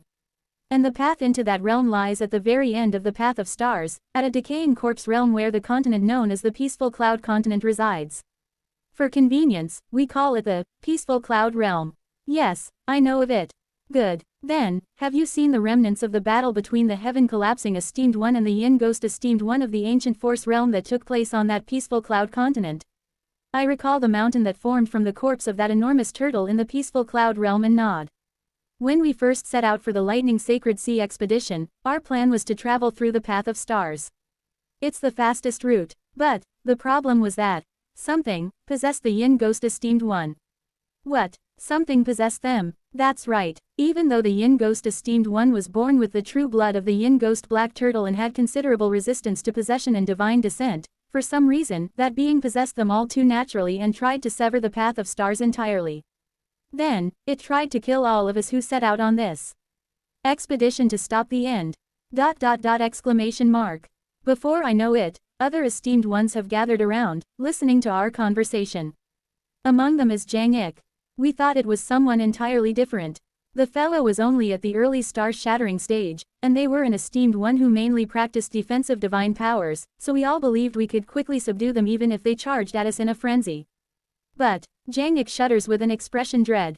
They turned into a monster. No, it would be more accurate to say the something that possessed them turned them into a monster. After all, the esteemed ones and I trapped the Yin Ghost Esteemed One within the Peaceful Cloud Realm. We manipulated the laws from outside the realm so that the power accumulated through immortal cultivation would become as worthless as garbage within the Peaceful Cloud Realm. Since I hadn't accumulated my strength through immortal cultivation, my power wasn't reduced, but since they had reached the star-shattering stage through Earth Tribe cultivation, we used this spell to seal their powers. After I subdued them, those from the Nether Ghost Realm tried to exorcise the being possessing the Yin Ghost Esteemed One. However, as Jang Ik is about to explain further, he suddenly looks at me and says, "No, wait a moment. Now that I think about it, earlier when I saw you fighting, you've reached the star-shattering stage through heaven and earth dual cultivation, haven't you?" "Yes, that's correct." "No, then why am I wasting my breath explaining this to you? See it for yourself." "Pardon." As I stand there bewildered, Waljin clears his throat and adds, "Come to think of it, esteemed one CO has only recently advanced to the star-shattering stage, so it's possible you don't know yet. Moreover, most heaven and earth dual cultivation practitioners are far more accustomed to the heaven tribe's vision, so there's also that." "What do you mean by that?" "Since reaching the star-shattering stage, have you ever tried activating the vision of the earth tribe to its fullest extent?" Not particularly." "Then this is perfect timing. I'll teach you how to use the Earth Tribe's vision effectively. Now, follow my lead. 1. A Taiji appears in Wal Jin's eyes. I follow him and draw forth the vision of the Earth Tribe. The vision of the Earth Tribe is often said to be the eye that sees heaven and earth's spiritual energy. It is the eye that reads the precise flow of heaven and earth's spiritual energy and draws in information from the surrounding space. To be honest, this vision of the Earth Tribe is nothing more than intensely heightened animal instinct. Up until the integration stage, at least. Wu Wang, the entire universe is dyed with Taiji. I see Taiji imbued in everything. Up to this point is what I saw in the integration stage. I read the information of Taiji flowing throughout the universe, further enhancing the senses of the Earth Tribe. Then, Wal Jin's explanation reaches my ears. However, from the star-shattering stage, the Earth Tribe's eye finally blossoms, much like the Heaven Tribe's eye. Just as the Heaven Tribe reads celestial energy through attraction force from the chi-refining 7th star, the Earth Tribe can go against Taiji through explosion. TSTSTSTST. Gradually, my senses come into contact with the very essence of heaven and earth's spiritual energy. This is, as I intensify the senses of the Earth Tribe, I begin to perceive the plane of Qi. Or as it's also known, I begin to perceive that the entire material world is undergoing a great transformation. This is, the essence of the plane of Qi. Kugugugugu. Explosion. It is an endless explosion. All beings within this world are constantly exploding, emitting waves in all directions. And to the inexperienced senses of the Earth Tribe, these waves had appeared as the form of Taiji. Wu Wang. Through these waves, I come to understand how this entire universe operates and how the laws are established. At the same time, I realize the 12 earthly melodies of the 3rd star of Qi refining. I finally understand the meaning behind engraving the 12 types of heaven and earth spiritual energy waves during cultivation. So this is the true meaning of the 3rd star of Qi refining. It is when I am marveling at this world composed of waves. A familiar wave reaches me. Is this Wal Jin's wave? I connect my mind to that wave and simultaneously hear Wal Jin's voice. You've entered. Now then, try to locate the wave of the heaven collapsing esteemed one. I've found it. I sense Zhang Ikei's wave. Connect your mind to that wave. If you understand that you, too, are a kind of wave, it should be entirely possible. 1. A wave stirs from within my soul. So this is the true form of the consciousness domain. Moving the wave of my soul, my consciousness domain, I harmonize my mind with Zhang Ikei's wave. How does it feel? It feels as if I'm sticking my arm into something foreign. Imagine it as a book. A book. That's right, a book. Think of it as placing your finger into a part of the book. I've done so. Wal Jin's mind guides me. Following his lead, I move my consciousness. Qi is, ultimately, explosion. And explosion is the very trace of life itself. Therefore, one who approaches the essence of explosion gains the authority to peruse the traces of life, history. Ah, I understand. In truth, even without Wal Jin's help, it's an authority I would have naturally come to understand after living a few years as a star-shattering stage esteemed one. It's a sense that feels that natural to me. Quararararik, as if turning the pages of a book, I move against the grain of the waves. Dozens, hundreds of scenes flash before my eyes. I recognize this sight well. During regression, it's what I see each time I go against the flow of the river of time. Retracing Zhang Ikei's history, I reach the scene he intends to show me. This is the true sense of the Earth Tribe.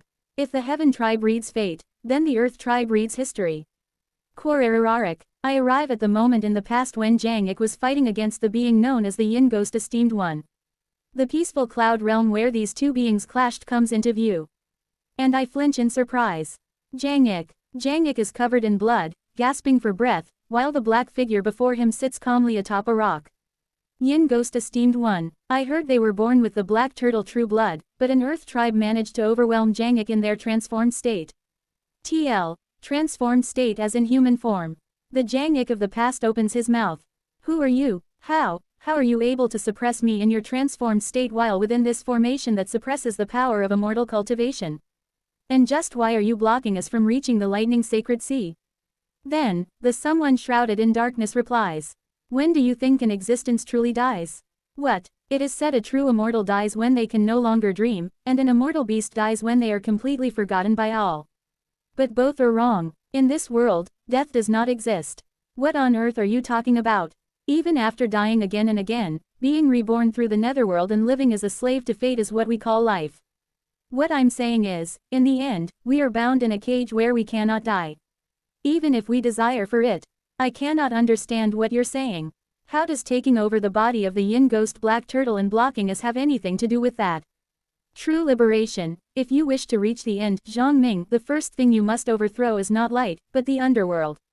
The being in the darkness rises from their place.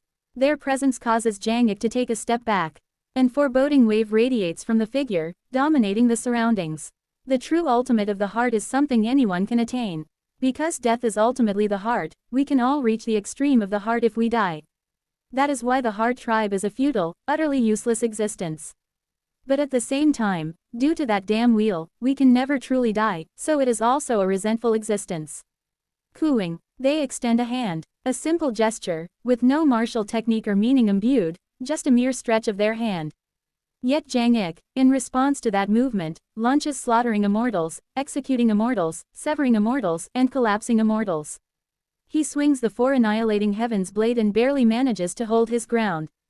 Do. Just what is that? They're not using any spiritual power. They're not using qi, nor is it any kind of immortal art. Yet this unidentified being seems to drive Zhang Ik to his limit, wielding some unknown authority with nothing more than an outstretched hand. O futile and resentful existence. The being looks at Zhang Ik, with an oddly sympathetic gaze, and begins to expand in size. It's a turtle, the yin ghost esteemed one, who inherited the immortal beast true blood of the legendary yin ghost black turtle, reveals their true form. Can you approach me, Pawak? Zhang Ik slices through the foreboding wave emitted by yin ghost esteemed one, leaps into the air, and merges his four padaos into one. Annihilating Mie, Heaven's Tien. Zhang Ike's cleaving strike that's imbued with all his strength plunges into yin ghost esteemed one. For some reason, yin ghost esteemed one doesn't dodge Zhang Ike's attack, allowing their shell to be split apart and die. However, even in death, they tear a jade plaque that looks like the key to the path of stars from Zhang Ike's belt and swallow it. Afterwards, they collapse over the spot where the teleportation array to the path of stars is located, closing their eyes. Zhang Ik, still drenched in blood, falls before the yin ghost esteemed one's corpse and cries out as if in agony. You, who are you? I'm asking who you are. Why would you seize the body of our comrade, yin ghost, and block us who only wish to live? They slowly close their eyes and respond. I am simply myself, and I did not possess your comrade's body, for yin ghost esteemed one was just another personality of mine from the beginning. There is no need for you to know more. And there is no need to fear death, O slave. After all, the beings of the sun and moon heavenly domain are nothing but slaves, living without truly living. Between living while not truly alive, and death, what difference is there?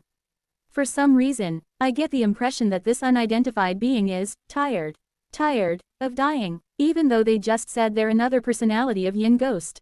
And so, yin ghost esteemed one dies, and all that remains is Zhang Ik, covered head to toe in blood, howling up at the sky. Zhang Ik grits his teeth and flies out of the peaceful cloud realm. This is where Zhang Ike's memories end. Single quote. Just what kind of being possessed yin ghost esteemed one? Then, as I attempt to release the senses of the earth tribe, I realize that I can't let go of the senses. For some reason, my mind remains fixed. In front of the corpse of the dead yin ghost esteemed one. And then, blink, the supposedly dead yin ghost esteemed one opens their eyes and meets mine. Exclamation mark. I feel a shock that seems to freeze my mind completely and gasp. Blink. It's because the giant turtle form disappears in front of me, and in its place appears yin ghost esteemed one's transformed body, standing with their hands clasped behind their back. Unlike when they stood before Zhang Ik, they are not cloaked in a foreboding aura, allowing me to see their form clearly. But seeing their true form only makes my whole body erupt in goosebumps. Because their appearance is exactly like that of Hayaongui Zongui, Black Tortoise, of the black-scaled fish commanding sect. You must be this generation's golden god, Jin Xian, I assume. Usually, only they or Silver Basket can master martial arts to this extent. TL. Golden God Jin Xian has the same hanja as Golden Divine Jin Xian J. Golden Divine literally means Golden God person. Thump, thump, thump. Even though I have no heart, I feel as though it is trembling, and I lower my gaze to avoid meeting Hayaongui's eyes. Ominous. Ominous, ominous, and even more ominous. Never before have I encountered such an ominous presence. I just asked, didn't I? Whether you could approach in front of me. So, how about it, Golden God? Can you come stand before me? You futile and resentful, leftover. In front of Hyeongui, who is emanating profound despair for some reason, I unknowingly shake my head.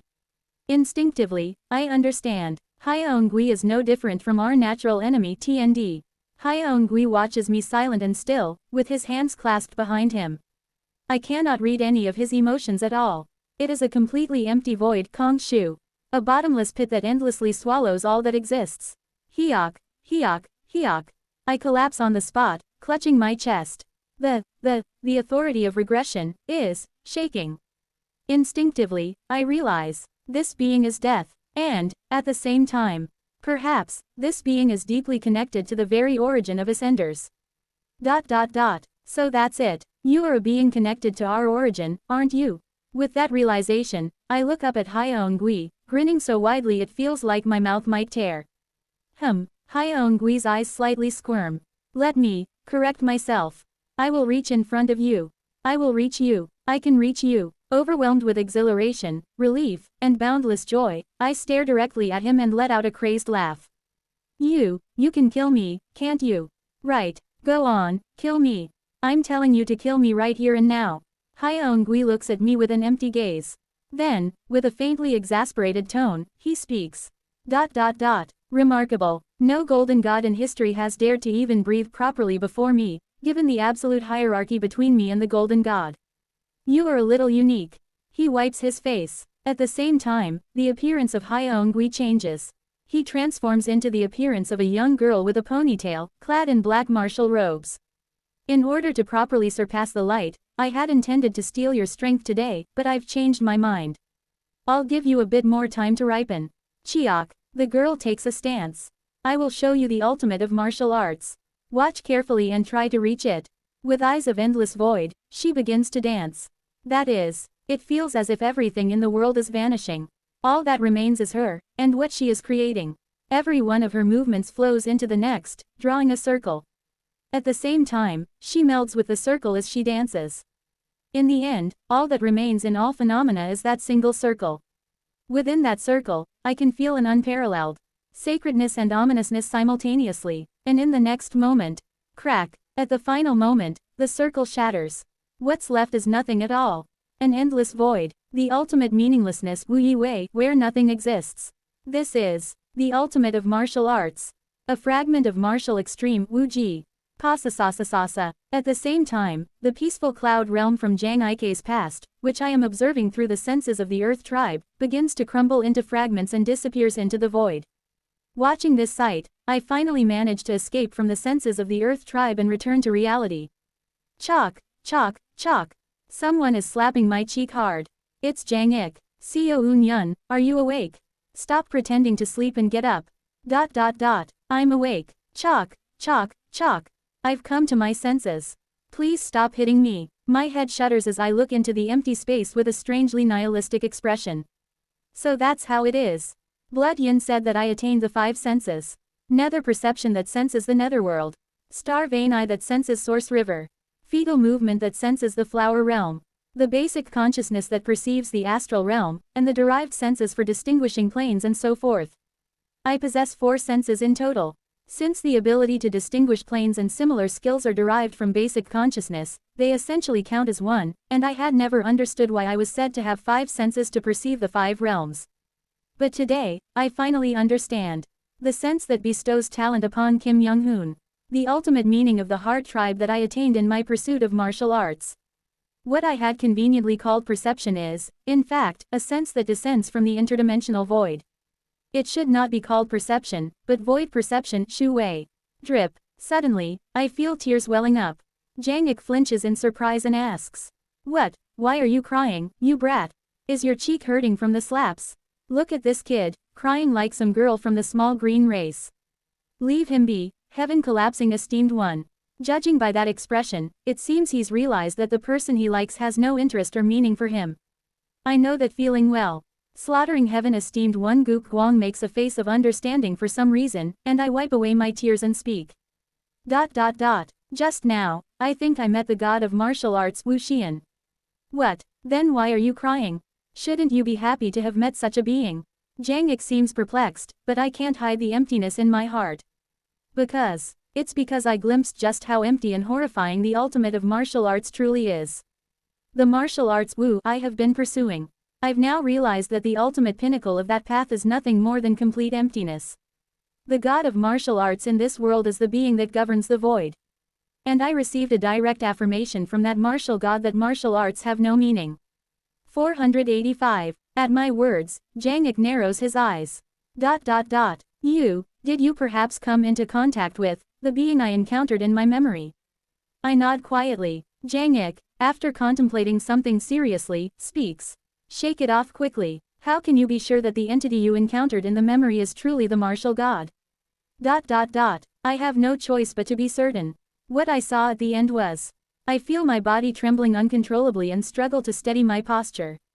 However, I fail to regain my stance. Compared to that sacred yet ominous circle I glimpsed at the end, all the martial arts I have mastered up to this point feel utterly insignificant. The martial arts I have trained in feel like trash, too. The point where the very thought of displaying them further fills me with shame. Jiang Ek, perhaps reading my heart essence, lets out a low sigh. It seems like you need a break for now. With that, Jiang Ek grabs my head and heads towards a nearby star. The other esteemed ones also follow Jiang Ek. The place Jiang Ek heads towards is a star near the lightning sacred sea.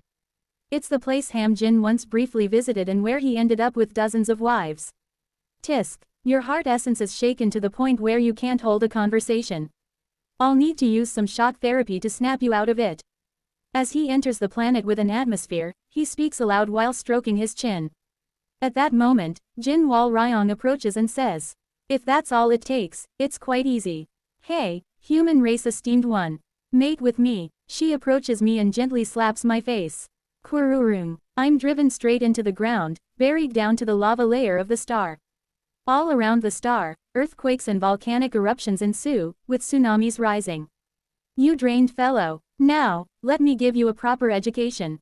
Just as she prepares to charge at me again, Jiang Ek grabs her by the hair and tosses her into the distant sky. Flash. From Jiang Ike's body, dozens of padaos seem to shoot forth, spreading across the planet to suppress the ongoing disasters. Cooking. Watching this, Yu Wal Jin lets out a sigh and stamps their foot. The crust of the planet rises, and I emerge from the lava layer back to the surface. Those crazy muscle-brained lunatics. Jiang Ek shakes his head and clicks his tongue. Isn't there anyone with a more proper solution? He glares around, but all the esteemed ones, except for those of the bright cold realm, avoid his gaze.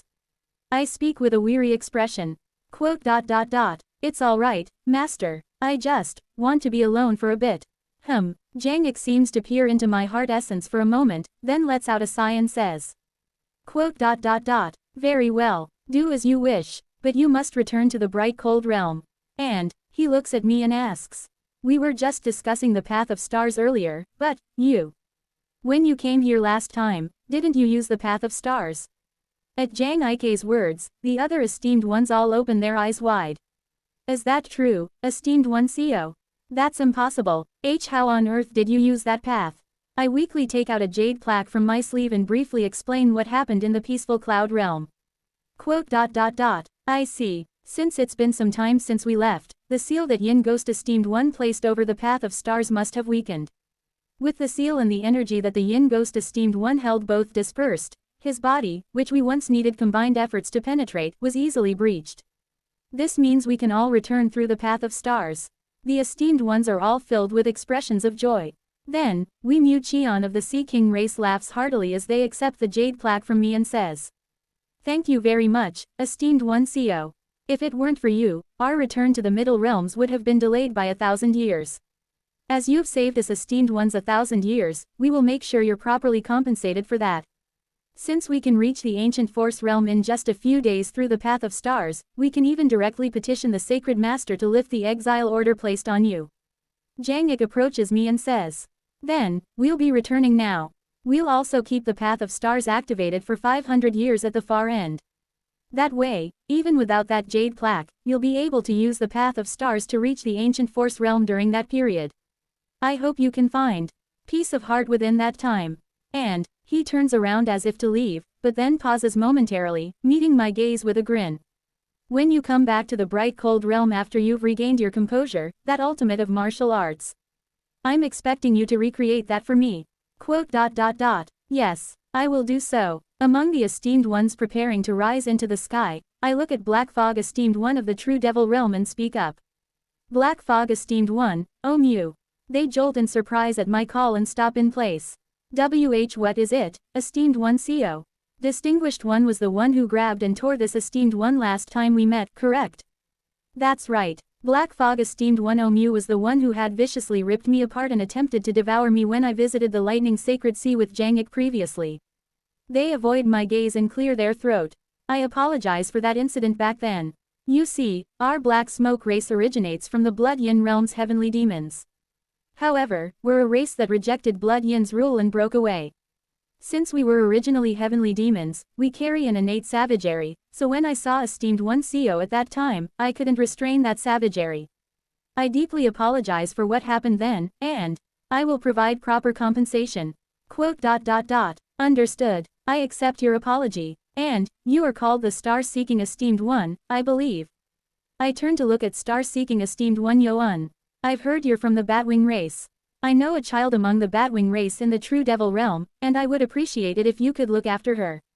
Also, they have a partner from the Horn Devil race who is set to become her husband, so if you could watch over him as well. TL. Chi Wing race was previously translated as Batwing tribe, so just gonna make it Batwing again. I entrust Yoan with a request regarding Su In and Hong Yian, and Yoan nods silently. Then, we'll be off now. Take care. The esteemed ones who joined the Lightning Sacred Sea expedition wave to me as they rise into the sky. The ones remaining are Heaven Collapsing esteemed one, Jangik, and Slaughtering Heaven esteemed one, Guk Guang. What are you doing, Heaven Collapsing? Quote. I feel a strange sense of discomfort. It's as if something sticky is clinging to my soul. I suppose it would be better to go to the bright cold realm and then investigate. I can't figure out why. I feel this filthy. If I focus a bit more, I think I might be able to identify the source, but... He summons his Padao and glares into the void while radiating killing intent. Guk Guang clicks their tongue as they watch him. Do it later. It would be best to have the sacred master examine your soul. Quote. Understood. Let's get going quickly, then. Jangik shakes his head at Guk Guang's words and follows the other esteemed ones. Finally, only Guk Guang remains in place, looking at me with an expression that seems to convey, I understand everything. I understand the feeling when one's purpose in life gets broken. Though I don't like you, your situation oddly resembles one I faced in the past, so I can't help but give you some advice. Even if your life's purpose has become meaningless, never give up. Even if the other person doesn't acknowledge you, continue to strengthen yourself and strive to reach the same vision as them. When you finally rise to the same vision as the other, sharing the same scene, that is when the true beginning starts. You haven't even started yet, so don't despair so soon. Leaning against a rock, I look up at Guk Guang and respond. Quote. Those are good words. Thank you for the encouragement. The other person you speak of, is it sacred? Master Baekwoon, I ask, recalling Guk Guang's behavior towards Baekwoon. They nod. That's right. I've already been striving for tens of thousands of years to bear fruit between that person and myself. Though that person doesn't even look my way, I do not give up. Even when I reach the grand perfection integration stage, even during the star-shattering advancement ritual, I kept thinking that I'm in a much more advantageous position than other members of the tall tree race, being truly part of that person's family, and with that determination and hope, I condensed my origin star. As a result, I was able to reach the rank of a star-shattering esteemed one. You, too, even if your goal feels meaningless, should keep looking forward and soar. Because until you reach the same vision as the other, all the rejections you've faced so far are meaningless. Quote. It is certainly admirable and rather comforting, but I noticed something strange mixed in the words. Quote. What do you mean by, truly part of Sacred Master Baekwoon's family? Ah, my mother's grandmother, in her youth, received the pollen Sacred Master Baekwoon scattered and was pollinated. As a result, my mother's father inherited the Sacred Master's lineage and was born as their descendant. So, Sacred Master Baekwoon would be, in your human race's terms, my maternal great-grandfather. Quote. A deep silence fills the space between us for a moment. Gu Kuang frowns as they see the look in my eyes. What? Why are you looking at me like that? Don't try to judge the tall tree race using your human race kinship standards. In the first place, many of us in the tall tree race don't even have gender distinctions, and our concept of parents, offspring, and ancestors is entirely different from you mammalian races. Quote. No one else hears these things from me, but I shared this to console you out of special consideration. But how ridiculous. You foul-tempered human race. Enough. I'm leaving. Gu Kuang, irritated by the look in my eyes, turns and follows the other esteemed ones onto the path of stars. I look up at the spot where Gu Kuang disappeared with an incredulous expression, and suddenly realize something.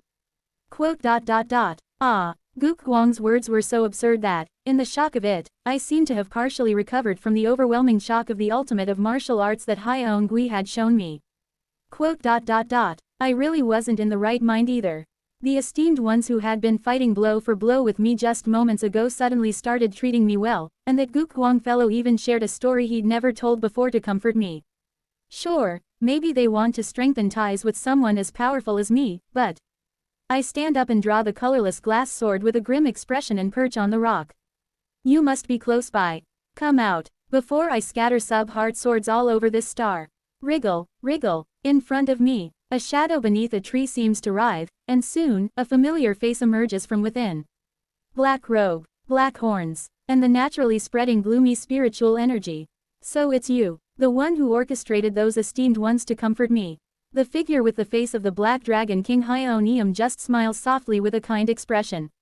Ho ho, Taoist Seo, I heard Hyeonium died at the hands of the Mad Lord and jumped to another body somewhere, but, it seems you managed to take over it, Seo Weol. It's all thanks to Taoist's help. Due to Blood Yin suffering a devastating blow they could have never imagined, they had no time to pay attention to a mere clone like Hyeonium. Truly, I owe Taoist Seo a debt of gratitude for your completely unimaginable assistance. By the way, is this esteemed one a Taoist to you? Call me senior. I spit out glass true fire, surrounding the area. This is to ensure that if he tries any tricks, I can make him experience the torment of hell through the power of the Avachi Hellstar body. I watch Seo Weol with vigilance and ask, even if you brainwashed the stars and infiltrated various parts of the astral realm, how did someone like you, who hasn't even become an esteemed one, manage to manipulate other esteemed ones? I understand you've hidden Seo Ran in an alternate space. If you bring him out for a moment, I can show you exactly how that was possible. I see. Hyeonium, was it? A Taiji appears in my vision. The extreme of the Earth tribe senses that Wal Jin taught me just moments ago. Parararic, like pages flipping backward, the Taiji reverses, revealing the split soul of Hyeonium that Seo Weol has taken over. I read into Hyeonium's past. I wondered why a being who was the clone of a true immortal was nothing more than a mere dragon king in the integration stage, so it was because of that. As I read into Hyeonium's history, I leisurely exposed Seo Weol's scheme in front of him. The being known as Hyeonium was never a single entity to begin with. Similar to the extraordinary pattern law talent, a certain conceptual being manifested part of its existence in the material world. If the fate of the extraordinary pattern law talent manifests in the form of talent, then, Hyeonium is a collection of information created by Blood Yin through intertwining part of the histories of the immortal beast Black Dragon and Lofty Dragon. That collection of information manifested in the material realm, becoming the living beings known as the Black Dragon race.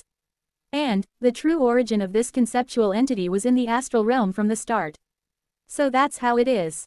I realize why Seo Weol suddenly fled to the astral realm. I understand the reason he brainwashed the stars of the astral realm, as well as how Blood Yin was able to bind the true persons in the astral realm through contracts.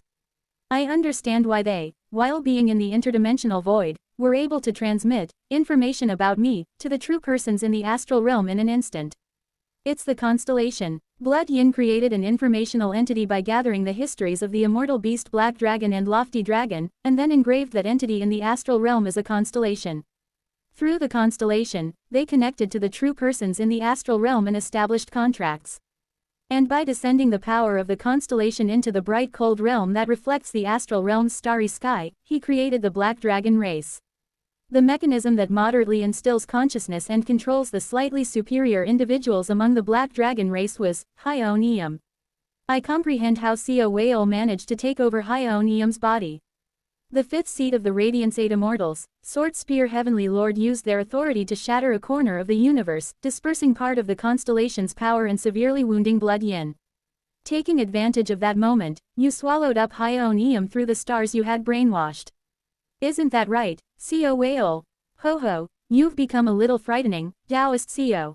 He smiles as he meets my eyes that are swirling with Taiji. It seems he's already well aware of the information regarding the Sword Spear Heavenly Lord, as he doesn't appear particularly shocked. The more I use it, the more familiar I become with it. This thing called Earth Tribe Senses. Reading Seo Whale's history through the Earth Tribes. Senses, I click my tongue. If the Earth Tribe possessed these senses from the Chi refining stage like the Heaven Tribe, perhaps the Heaven Tribe would have been at a significant disadvantage against them. The senses that read history. This perception allows me to read parts of the target's history that I want. Just as I did with Jang Ik, I can enter a scene of history that the individual permits and observe it, or, as I did with Seo Whale just now, I can instantly read only the information I need. However, it's not omnipotent. I can't read history in which I am not directly involved. As I've traveled through the Head Realm, Bright Cold Realm, and Ancient Force Realm, I've investigated the relationships between Seo Whale, Blood Yin, Hyeon Eum, Purple Soul filling the heavens, Tainted Soul filling the heavens, and more. The reason I could immediately read the hidden truth of Seo Whale devouring Hyeon Eum is because it is deeply connected to my own actions. As for the past concerning Seo Whale himself, it's hard to read. Realizing that I can't read the history of Seo Whale himself, I click my tongue. Is it due to his tainted soul filling the heavens? His past is wrapped in something dark and murky, blocking me from reading entirely. This is probably Oh Hai Seo's authority.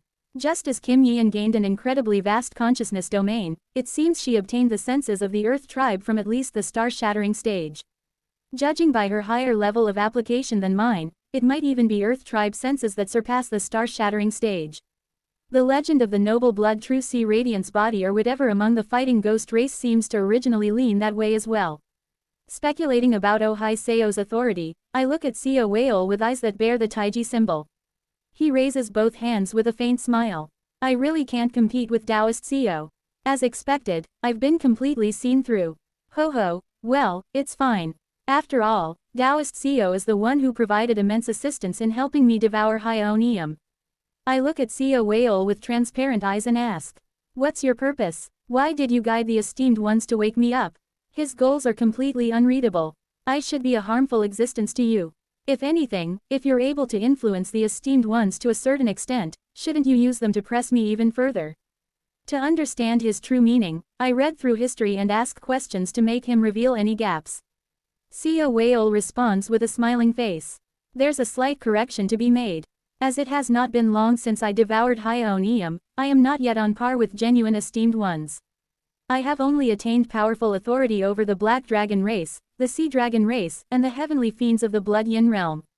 For now, I can't manipulate the esteemed ones at will. The reason the esteemed ones comforted Taoist Seo was because they already had some intention to strengthen their connection with Taoist Seo to begin with. Quote. I interpret through Seo Whale language, while at the same time, try to read his intention through the senses of the Earth Tribe. Not readable, it's all lies. And, Taoist Seo is not a harmful existence to me. Quote. What? I flinch at his words. Because the result from reading him with the senses of the Earth Tribe and the Heart Tribe is. Seo Whale's statement is sincere. Didn't Taoist Seo just say it himself? Taoist Seo is like a shield protecting me, so he isn't someone who is a threat to me. Single quote. This is unreadable too, but if I were to deduce from context, it seems he is saying that because my act of deploying the Sword Spear Heavenly Lord at Blood Yin allowed him to gain benefits like devouring Hyeon Eum from behind, hence, he considers my actions as a shield. Quote. So, are you saying you're going to help me? There's no reason I can't. As I see it, there are currently two things that Taoist Seo needs most. One is Taoist Seo's comrade, the ghost guiding Holy Mother. And the other is, he points up to the lightning sacred sea floating in the sky. Trapped in the lightning sacred sea, currently undergoing sexual torture through soft feet, Taoist Seo's comrade, Jaeon Myung-hoon. Aren't those the two things? Quote. Exclamation mark quote. I flinch in surprise at his words and ask. Quote. Do you know Jaeon Myung-hoon's situation right now? Ho ho. I apologize to Taoist Seo, but, among Taoist Seo's comrades, there isn't a single one who hasn't been infected by me. Quote. Seventh seat of the Radiance 8 Immortals, Great Sea Heavenly Lord. Quote. Exclamation mark. Ku. Seo Weol and I both collapse, blood flowing from our 7 orifices. I get up a little earlier and glare at him. This is the punishment for recklessly planting tainted soul filling the heavens in my comrades. Normally, I would have stuffed you with sub-heart swords and poured glass true fire all over you, but, today, even if it's you, I'll hold back. I approach Seo Weol, grip his shoulder, and press down as I question him. Speak, can you help Jaeon Myung-hoon escape from the lightning sacred sea? He looks up at me with a smile. Now, he no longer appears to me as terrifying and immense as before. I can control him, at least someone like this bastard. In that case, accepting his help shouldn't be a problem. Even if I have to rely on his help. Let's get Jaeon Myung-hoon out as quickly as possible, before he is broken. If you grant me one request, I will help you. If you're going to bring up Seo Ran. After rescuing the ghost-guiding Holy Mother and Jaeon Myung-hoon, the 107th floor of the Tower of Trials within the Lightning Sacred Sea, known as the Treasure Vault of Yongsu-jin. Please confirm what lies beyond it. What did you say? If Taoist ascends to the 108th floor of the Lightning Sacred Sea, I will give Taoist my full support. How does that sound? I remain silent for a moment. Then, I speak. Fine. Thus, in order to save Jaeon Myung-hoon, I join hands once more with the snake-like Seo Weol. Chapter 486. Empty 1-3. First, do you have any concrete method to extract Jaeon Myung-hoon right now? The simplest method would be this. What is it? I use my tainted soul filling the heavens to fragment your comrade's soul and rearrange it. Then, by copying that arrangement and embedding it into the soul of a suitable living being. That's unnecessary. If you even think of doing such a thing to my friend's soul, I will kill you, even if I have to destroy the universe. Understood. I'll discard that method. Then, the second option. Seo Weol begins to explain his plan. Inside the lightning sacred sea, the tens of quadrillions of thunder beasts within the intersection of the Tower of Trials, we'll brainwash all those thunder beasts. Brainwash, the immortal beast golden shaking bird. Are you saying you can do that? It's not impossible. I assume you already guessed my purpose. Quote. Presumably, it's the brainwashing of Blood Yin. I glare at him, deducing based on Seo Weol's previous actions. He's been preparing for brainwashing through countless tainted soul filling the heavens, stubbornly clinging to a body of the sea dragon race derived from the split soul of Blood Yin's split soul, Ya-eum, and ultimately succeeded in replacing Hyeon-eum, Blood Yin's split soul, with himself. From the sea dragon race to Hyeon-eum, he's been climbing the chain upward through brainwashing. In that case, the final target is obviously Blood Yin. Moreover, I once read through Seo Weol, discovering that his ultimate goal is to brainwash someone. To brainwash Blood Yin, so that the leftover of the leftover of the leftover, that is akin to you, can achieve complete independence of self. That is the conclusion I've reached from observing you all this time. Am I wrong? Quote. Seo Weol merely smiles faintly without responding at all to my words. Whether this is truly his goal or not, it's certain that this matter holds considerable importance for him. After smiling for a moment, he continues his explanation. Quote. Well, assuming that's the case, Taoist Seo. Why do you think I haven't directly attempted to brainwash Blood Yin with my tainted soul filling the heavens, but am instead slowly crawling up from the very bottom that is the sea dragon race? The difference in rank is simply too overwhelming. No matter how rotten Blood Yin may be, they are still a true immortal. Moreover, they once held the right-hand seat of the heavenly venerable of the underworld. They are the leftover of Yu Hao Te, who once reached the rank of chief judge of the netherworld, and partially restored a part of Yu Hao Te's authority. Among true immortals, they are likely quite powerful. It is precisely that. The difference in rank is too vast. Compared to Blood Yin's main body, I am but a mere bug. No, I'm just inorganic matter that didn't even manage to become a bug. The difference between a grain of sand and a person is immense. If a grain of sand said it would brainwash a person, do you think it'd be possible? Impossible. Exactly. However, if a grain of sand exerts its full power, it can brainwash other grains of sand. I'm saying it can brainwash other inorganic matter. And, the bodies of living beings are ultimately made up of nothing more than blood, bones, skin, organs, and if we go deeper, things called cells and genetic material.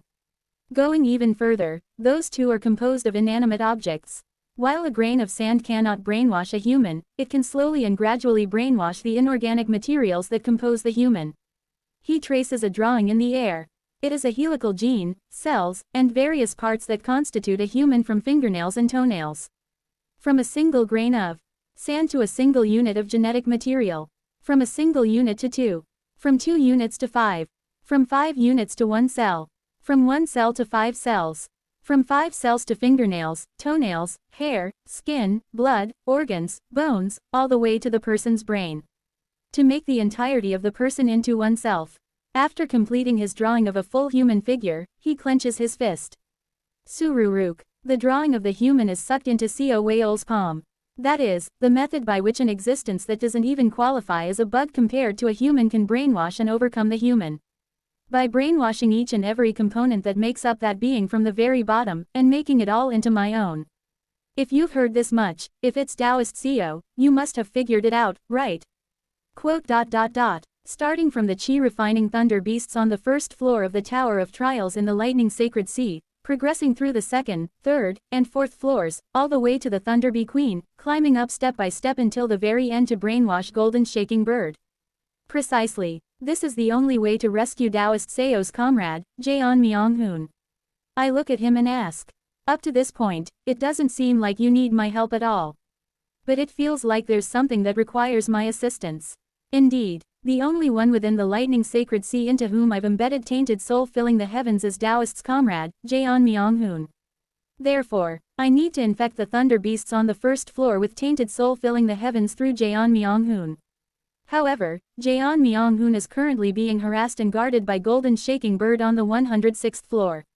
Infecting anything with tainted soul filling the heavens under the nose of a true immortal level being is unimaginable. What is it you need help with? I know of the hidden method. No, the immortal art of the Golden Divine Heavenly Thunder Sect. It's called Extinguishing Divine Tribulating Heavens, correct? It's an immortal art that distorts the fate imposed by true immortals by cloaking one's fate with misfortune. Please teach that to me. After a moment of contemplation, I ask. As I understand it, immortal beasts are beings related to history. Using an immortal art to evade fate in front of beings connected to history doesn't seem very effective, does it? There seems to be a misunderstanding, Taoist Seo. Golden Shaking Bird is called an immortal beast simply because it's a thunder beast of true immortal rank. In truth, it's not a genuine immortal beast. It was created artificially by clumping sect members and merging them together, an artificial immortal being created through heterodox method that can never become a genuine immortal beast. Golden Shaking Bird absolutely cannot wield the power of history. Rather, given it was once the weapon of the Heaven Tribe's Golden Divine, it leans more towards fate. I see. However, it might be difficult for me to transmit Extinguishing Divine Tribulating Heavens to you. Seo Wayol looks at me with a puzzled expression and asks. Why so? I'm aware that mastering all the lightning path methods of the Golden Divine Heavenly Thunder Sect is a prerequisite. I can fulfill that condition right now through tainted soul filling the heavens. That's not the problem, I sigh, silently reciting the formula for Extinguishing Divine Tribulating Heavens. Extinguishing Divine Tribulating Heavens is a cultivation method, as well as an immortal art, based on the Declaration of Human Rights. But at the same time, Yang Su Jin, this human, non-humans shall not inherit Fei Ren Bu Chuan. It is also the will of Yang Su Jin himself. The moment I even think of passing Extinguishing Divine Tribulating Heavens to Seo Wayol, I see the formula's words coalesce before my eyes to form those words, and click my tongue. Simultaneously, I sense Yang Su Jin's will forbidding the people of this world from knowing the Declaration of Human Rights. Never transmit it to non-humans, how excessive. It's as if his will demands that not only should the beings of this world be denied enjoyment of the Declaration of Human Rights, but that they should remain utterly ignorant of its existence. Quote. It seems that Extinguishing Divine Tribulating Heavens cannot be passed on. The will of the Golden Divine stands in the way. Quote. There's no helping it, then.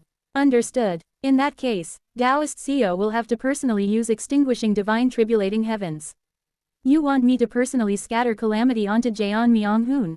There's no other way. Without this method, there's no path to rescuing your companion. Fine, then tell me precisely what you intend to do through Extinguishing Divine Tribulating Heavens. Seo Whale explains to me the plan to blind golden shaking bird using extinguishing divine tribulating heavens, during which he would scatter tainted soul filling the heavens. After hearing his plan, I nod. Very well, let's begin immediately. Understood. I will prepare immediately as well. Seo Whale, still possessing Hyeonium's body, melts into the shadows and disappears, while I soar into the sky, revealing my main body. Goo. As my main body emerges above the star, the eyes of the humans and various living beings residing on the star open wide in shock. I suppress my presence to the utmost, carefully controlling to prevent the minds of the living beings from exploding from unnecessary influx of knowledge. Then, I send a voice transmission across the entire star. Hear me, inhabitants of this star. This esteemed one has come from a distant other world. This esteemed one shall bestow blessings upon you, so prepare yourselves to receive the blessings of this esteemed one. As my vast will sweeps over them from the heavenly rain great star, all living beings on the star bow in unison, offering prayers directed towards me. A few days later, the inhabitants of the star have completely begun to revere me as the god of the star. Through a divine message, I issue commands to the residents, and soon, at the center of the continent on the star, a grand altar is constructed at the place richest in spirit veins. It is an altar for extinguishing divine tribulating heavens. Countless incantations of curses and calamities are engraved on the altar in the language of the bright cold realm. However, I continue expanding the altar for several more months, waiting for contact from Seo Whale. And 6 months later, at last, a message arrives from Seo Whale. Please begin, Taoist. Everything is ready. Very well. I issue a divine message to the inhabitants of the star, promising them blessings, and order them to prepare for the ritual. 3 days later, all preparations are complete. My incarnation descends above the altar constructed by the inhabitants of the star. The residents all bow and greet me in their respective languages, and I silently raise both hands. Crystal glass to treading sea. Twin flowers reaching the heavens. Warurururuk. The yin soul fire and white orchid flame gather in my hands. Glass true fire spreads across the altar, activating the formula of curses engraved on it. A terrifying ominous fire begins to blaze on the altar. Are you ready, Seo Whale? Then, Seo Whale's response echoes back to me. Tsa. One by one, the stars near the lightning sacred sea begin to lose their light. It is as if all the stars are being swallowed by darkness. For the past half-year, I have been preparing for extinguishing divine tribulating heavens, while Seo Whale has been brainwashing the surrounding stars, enveloping them through the power of Hyeonium to prepare for tainted soul filling the heavens. Before long, all 28 stars near the lightning sacred sea have lost their light, and those stars begin to form a formation. The star veins twist. The attraction force focuses on the lightning sacred sea. Warururururuk. Simultaneously, all the spiritual veins on the star where I stand rush towards me, and I resonate with my main body to intensify the glass true fire. Then let us begin. Pawak. Glass true fire surges, and my incarnation rises to the stratosphere of this star, reaching a vantage point from which I can clearly observe the lightning sacred sea and easily commune with the stars that Seo Whale has seized. Extinguishing divine tribulating heavens. Tainted soul filling the heavens. Seo Whale's darkness envelops me. At the same time, I draw the sub-heart sword and begin resonating it with all the sub-heart swords I have implanted in my comrades' heart essences. Please be mindful of the plan. When my tainted soul filling the heavens and Taoist Seo's sub-heart sword reach Jaeon Myonghoon through the plane of soul, Taoist Seo will divert golden shaking bird's attention with the extinguishing divine tribulating heavens and other methods. Meanwhile, I will infect the lower thunder beasts within the Tower of Trials with tainted soul filling the heavens. I know. Side by side with Seo Whale within the darkness, I delve into the lightning sacred sea through the plane of soul. In the distance, I sense the wave of Jaeon Myonghoon. Though that wave feels distant, as Seo Whale and I simultaneously activate the sub-heart sword and tainted soul filling the heavens, it instantaneously draws closer. At that moment, I enter the lightning sacred sea. Kurururung. Dark clouds gathered by calamity spread around us. Beneath the ominous clouds, Seo Whale discreetly extends his shadow. I consider whether I might as well be able to take Jaeon Myonghoon's soul as I look back at him, who has allowed me to enter the lightning sacred sea. Jaeon Myonghoon. He is bound all over, with his eyes and mouth tightly sealed by white thread-like bindings, while tiny fairy-like beings whisper incessantly in his ears as if trying to brainwash him. Just as I reach out my hand towards Jaeon Myonghoon, Pawak, a portion of the dark clouds part, revealing a familiar figure. It's Golden Shaking Bird. She has fully transformed into her hummingbird form of lightning and glares at me, screeching in the language of a true immortal. How dare a wretch like you not know your place and disrupt the precious time between me and my lord husband Lang Jun.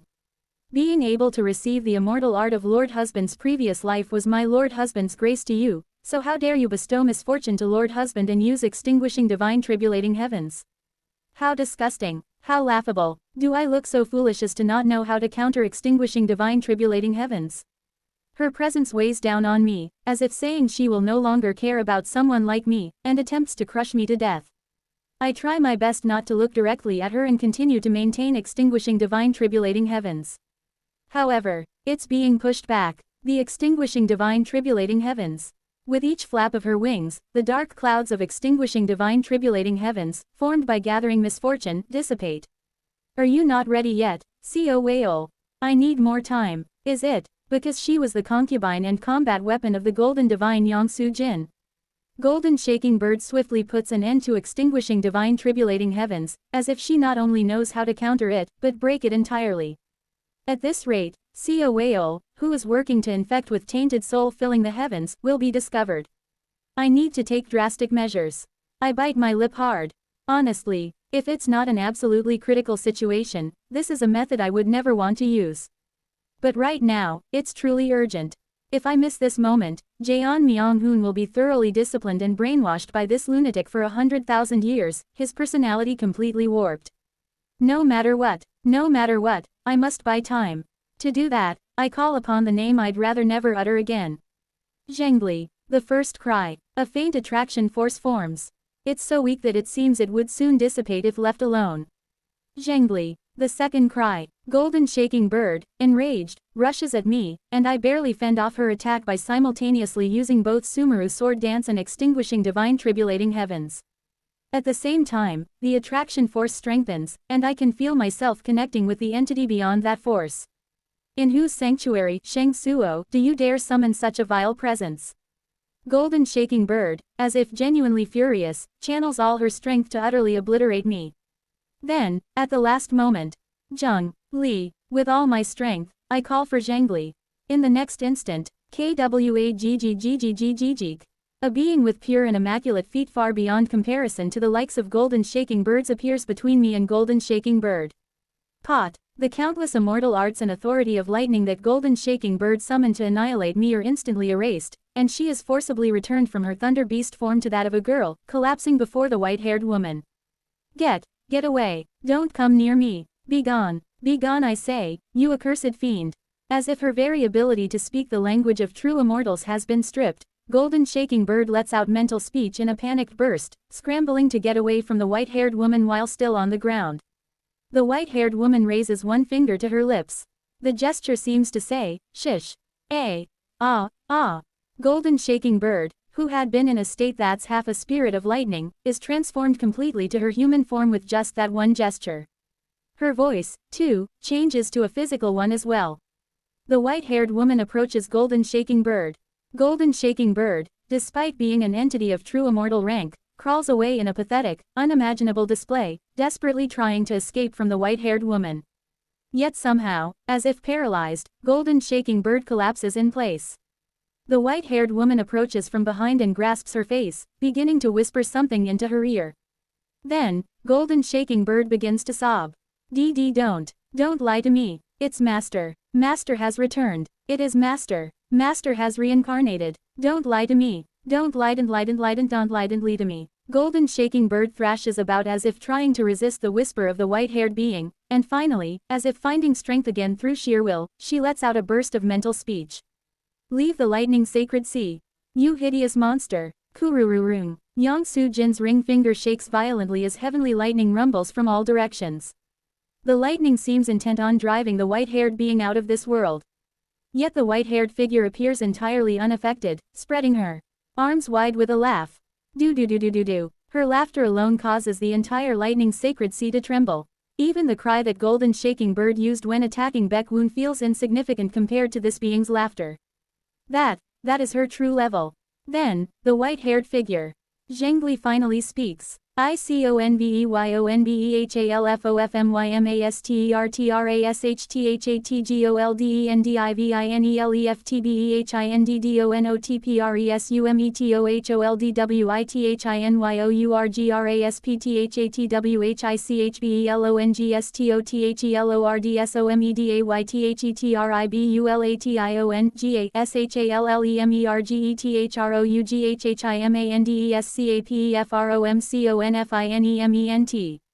Do not prophesize. Do not impose fate. No, I can't let him go. Master is now mine. Within the lightning sacred sea, I am the god. The one who dictates my master's fate is me. Scram, you filthy traitor. Thebetrayallieswiththem. Kugugugugugu. With those words, Zhengli begins to transform into lightning itself, leaving behind a foreboding laugh as she is forced out of the lightning sacred sea by Golden Shaking Bird. Her figure fades away. Then, a response arrives from Xiao Weiol. Let's go, Taoist Xiao. It is done. I suddenly notice Zhengli's left ring finger has two identical rings worn before leaving the lightning sacred sea with Xiao Weiol. Had I stayed any longer, Golden Shaking Bird would have captured my mind and tortured me for 100,000 years. Kurururung. The dimensional barrier of the lightning sacred sea ripples with immense lightning bolts across its entire surface. Watching the lightning, I shudder at the level Zhengli just displayed. She's more formidable than expected. Zhengli. The level she demonstrated was in no way inferior to that of the South Polar Ritual Treasure Young Song, and in terms of pure destructive power, she might even surpass it. More than that, I thought Zhengli would do something to me as well, but, unexpectedly, she just left without doing anything. I consider myself fortunate as I once again send an incarnation to the star where I conducted the ritual for extinguishing divine tribulating heavens. You have all worked hard preparing to receive this esteemed one's blessing. This esteemed one bestows blessings upon this world. I infuse a great amount of heaven and earth spiritual energy, produced by my main body, into the entire star. Then, I breathe out upon the priests and disciples who worship me, along with the workers who took part in constructing the altar. Around those who receive my breath, masses of heaven and earth spiritual energy seem to condense into spiritual nature, Ling Xing before being absorbed by them. Those who are already cultivators advance an entire realm, and those who are mere mortals are granted spiritual roots. Those suddenly bestowed with spiritual roots look bewildered, and those who have risen in realm express immense gratitude toward me for having resolved the issue of lifespan. For the next 100 years, this star will at least retain the level of heaven and earth spiritual energy comparable to Ascension Path, so an extraordinary number of individuals capable of ascending will likely emerge from it. After taking these measures, I retrieve my incarnation and return to my main body, then envelop the entire star with the record of transcending cultivation and exhausting martial arts. Wu Wang, star vein eye, fetal movement, nether perception, void perception, and consciousness domain. To erase the star's existence in all senses, I cut. Pot. For a moment, the star appears as if it has vanished from the universe's trajectory. This record of transcending cultivation and exhausting martial arts will remain in effect for at least 300 years. Golden Shaking Bird will neither discover this star nor realize that I have bestowed a blessing upon it. And after 300 years, all traces of my blessing will have disappeared by then, so even if she wants to punish it, there won't be any grounds to do so. By then, she'll likely be preoccupied spending time with Jaeon Myung-hoon and won't pay any attention to this star. With those precautions in place, I swiftly step onto the path of stars. Kurung, Kurururung. The space near the lightning sacred sea trembles. Simultaneously, I sense a massive killing intent directed at me from within. Golden Shaking Bird, having regained her senses, is now targeting me. Kurururung. A massive arm of lightning emerges from the lightning sacred sea, flying toward me. Golden Shaking Bird is beginning to exert her strength in order to capture me. Pot. I leap onto the path of stars, rapidly traverse the vast cosmic space, and address my shadow. So, how long will it take for you to guide the Golden Shaking Bird? I asked in advance, before proceeding with the plan. I asked if it's truly possible to subjugate Golden Shaking Bird with tainted soul filling the heavens. Xiao Weiol said it was impossible. Truly brainwashing a true immortal is, by itself, unattainable. His task is to implant tainted soul filling the heavens within Golden Shaking Bird and guide her to create a gap that will allow Jaeon Myung-hoon to escape. And just to guide her in that way required such a complicated preparation process. CO Whale's response arrives. 10,000 years. It will take approximately 9,000 to 10,000 years. That's around the time the end approaches. If it were any less, it wouldn't be easy to implant an immortal art that guides a true immortal's mind. Fine, 10,000 years. An incredibly long time, but compared to the 100,000 years proposed by Golden Shaking Bird, it's a time frame that's passable. If it's 10,000 years, I feel it's something that can be endured. Endure for just 10,000 years, Jaeon Myung-hoon. I will definitely rescue you. As I flee from the arm of lightning chasing us despite leaping across thousands of light years, I pray for Jaeon Myung-hoon's safety. 487. Pajijijijijik. How many days have I spent fleeing through the path of stars, evading the grasp of the Golden Shaking Bird? As I travel, the strength in the arm gradually fades, and eventually it finally vanishes. It seems it's impossible for it to emerge directly beyond the lightning sacred sea. It must have exhausted its strength trying to reach out from within its confinement. Now, the end of the path of stars is in sight, and the peaceful cloud realm comes into view in the distance. A massive thigh-shaped decaying corpse realm floats in the cosmic space. Just one more crossing from here, and I'll be in the ancient force realm. The deep sea of the ancient force realm might be daunting to cultivators at the integration stage and below, but for esteemed ones and above, one can easily break through the depths and rise back up, relying on attraction force at a cosmic level. Even if they enter the ancient force realm, they can emerge with their own power without issue. However, instead of returning straight to the ancient force realm, I exit the peaceful cloud realm. By now, I've come far enough that I could reach the middle realm within a few months if I chose to travel there, so there's no pressing need to rush along the path of stars. Rather than that, I take a moment to carefully observe the peaceful cloud realm from the outside. I've wondered about this before, but what exactly is this decaying corpse realm? No, it's probably not even a decaying corpse realm. The stars that connect the path of stars are all just true persons in disguise.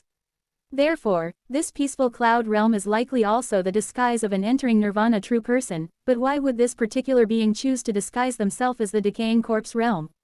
If I awakened them to ask, the living beings inside the peaceful cloud realm would probably be thrown into chaos. And honestly, I can't assume they would be a friendly presence towards me. Though curiosity stirs within me, I decide to leave it be for now, flying to a nearby suitable star and settling myself there. I then turn to my shadow and ask. Over the past few days, I couldn't ask because I was busy shaking off Golden Shaking Bird, but didn't you also say you'd help me find Kong Minhee, the ghost guiding Holy Mother? Rest assured, I will help Taoist locate the ghost mother as well.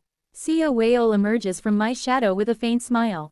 Tell me her location. I don't know yet myself. I'm simply having myself scattered across the cosmos and Hyonium to search for her. But please don't worry, in about 10 years, I'll be able to trace the ghost mother with my wife's assistance. What, so you haven't tried any tricks on her? Has Taoist Seo forgotten what he planted in the bosom of the ghost mother?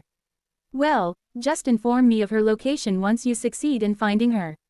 And, oh hi Seo. I look at Seo Whale as I speak. I know you're acting as Seo Whale's eyes right now.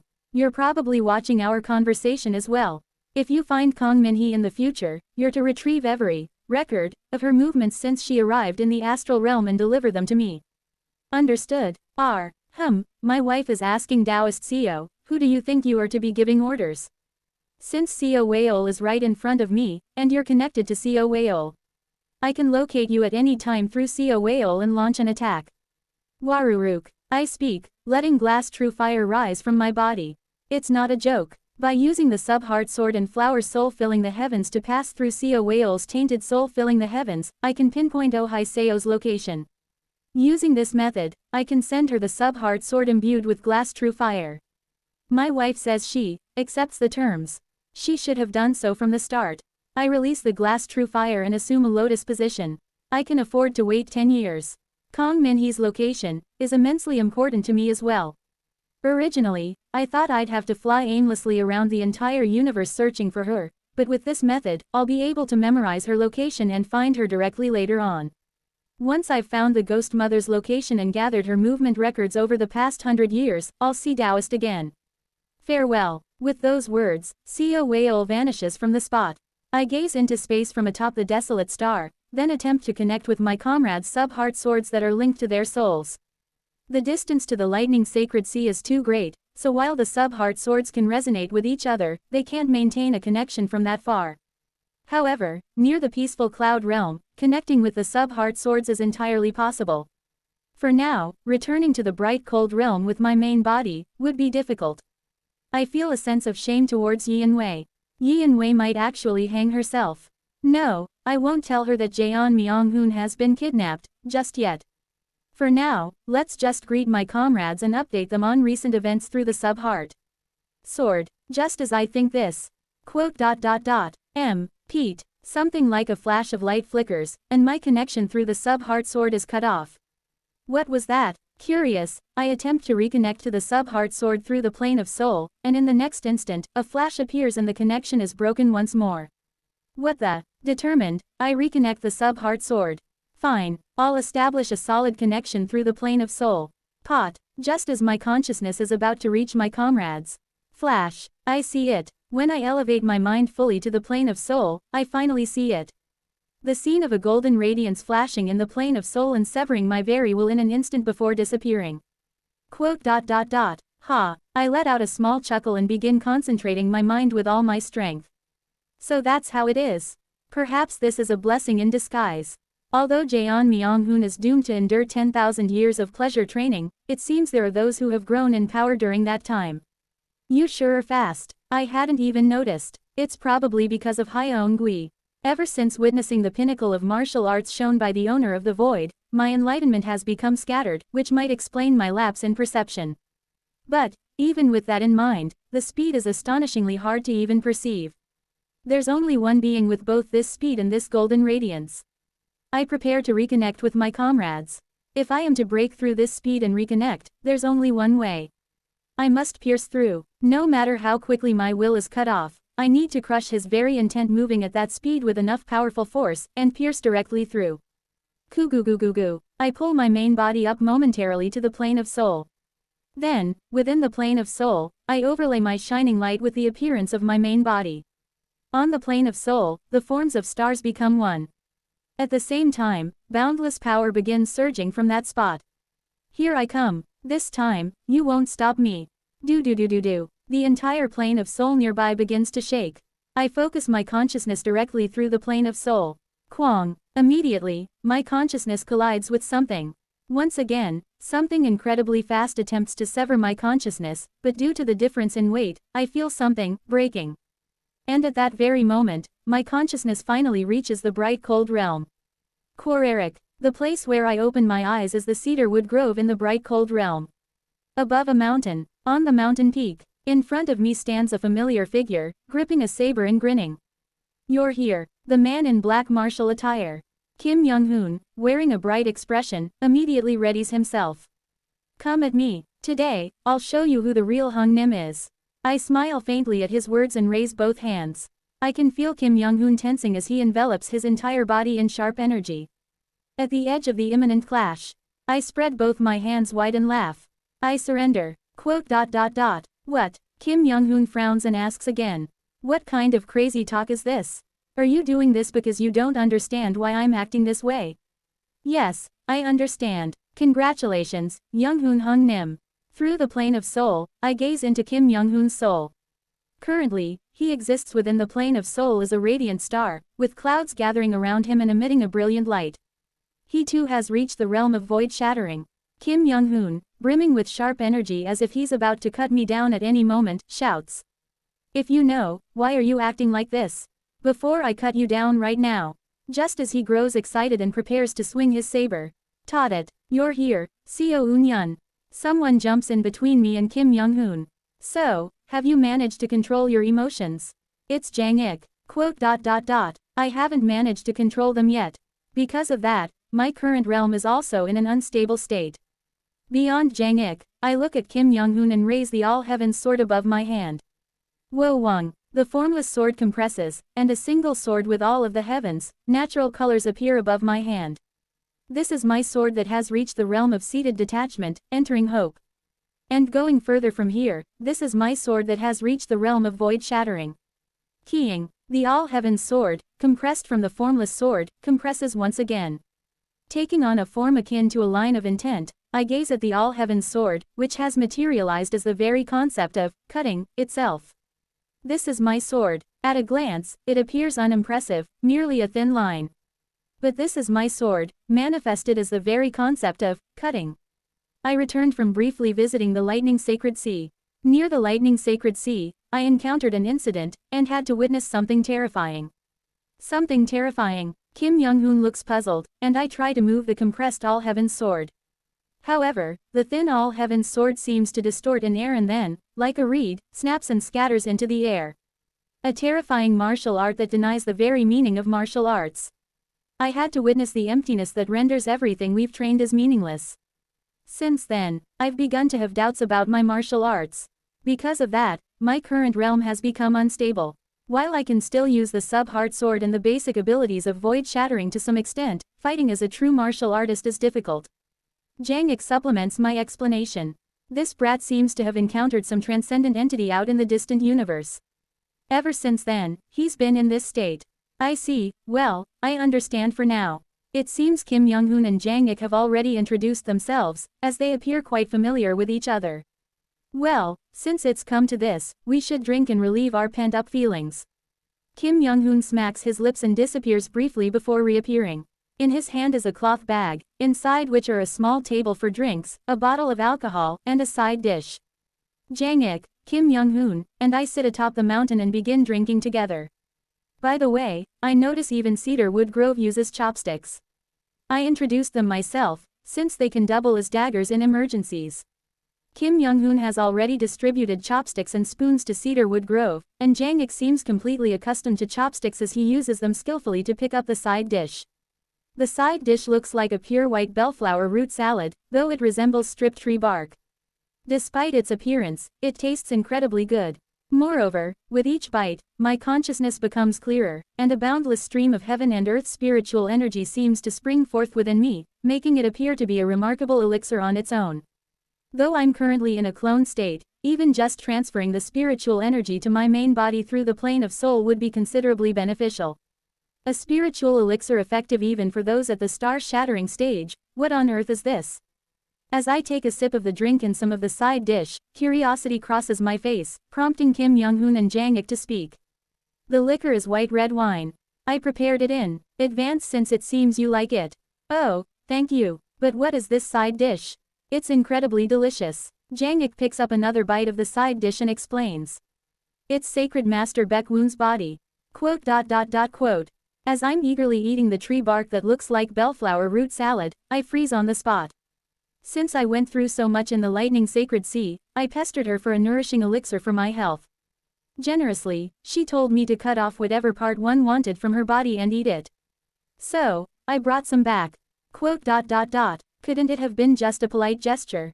You know, like saying, you've been through so much, I wish I could even cut off a part of myself to feed you, or something along those lines.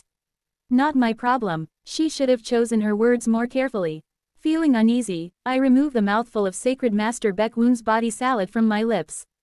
Jang-ik clicks his tongue and says, anyway, the bodies of the tall tree race are already traded in various places as spiritual elixirs. Since the tall tree race is half-tree by nature, cutting off parts and selling them isn't an issue.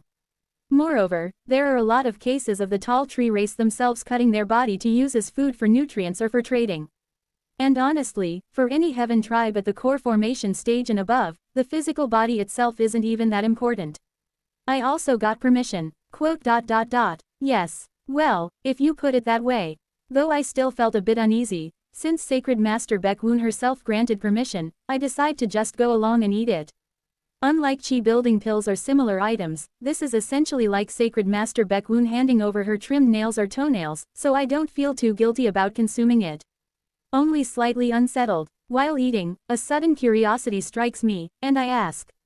By the way, which part of Sacred Master Baek-woon's body is this? Heh, curious, are you? If you knew, neither of you would be able to put it in your mouths. Quote. Never mind. Though the feeling of unease grows, the taste of Sacred Master Baek-woon's body is truly akin to heavenly delicacy, so I decide to keep eating without further thought. Jang-ik and Kim Young-hoon, in particular, eat the body of Sacred Master Baek-woon enthusiastically, while I just pick at it, letting them enjoy more. Then, when there are 3 pieces of Sacred Master Baekwoon's body left, Jang Ik and Kim Young-hoon each grab a piece, quickly chewing and swallowing, while I slowly reach for the last piece. It's unsettling, but it's still a spiritual elixir, so it wouldn't hurt to eat it.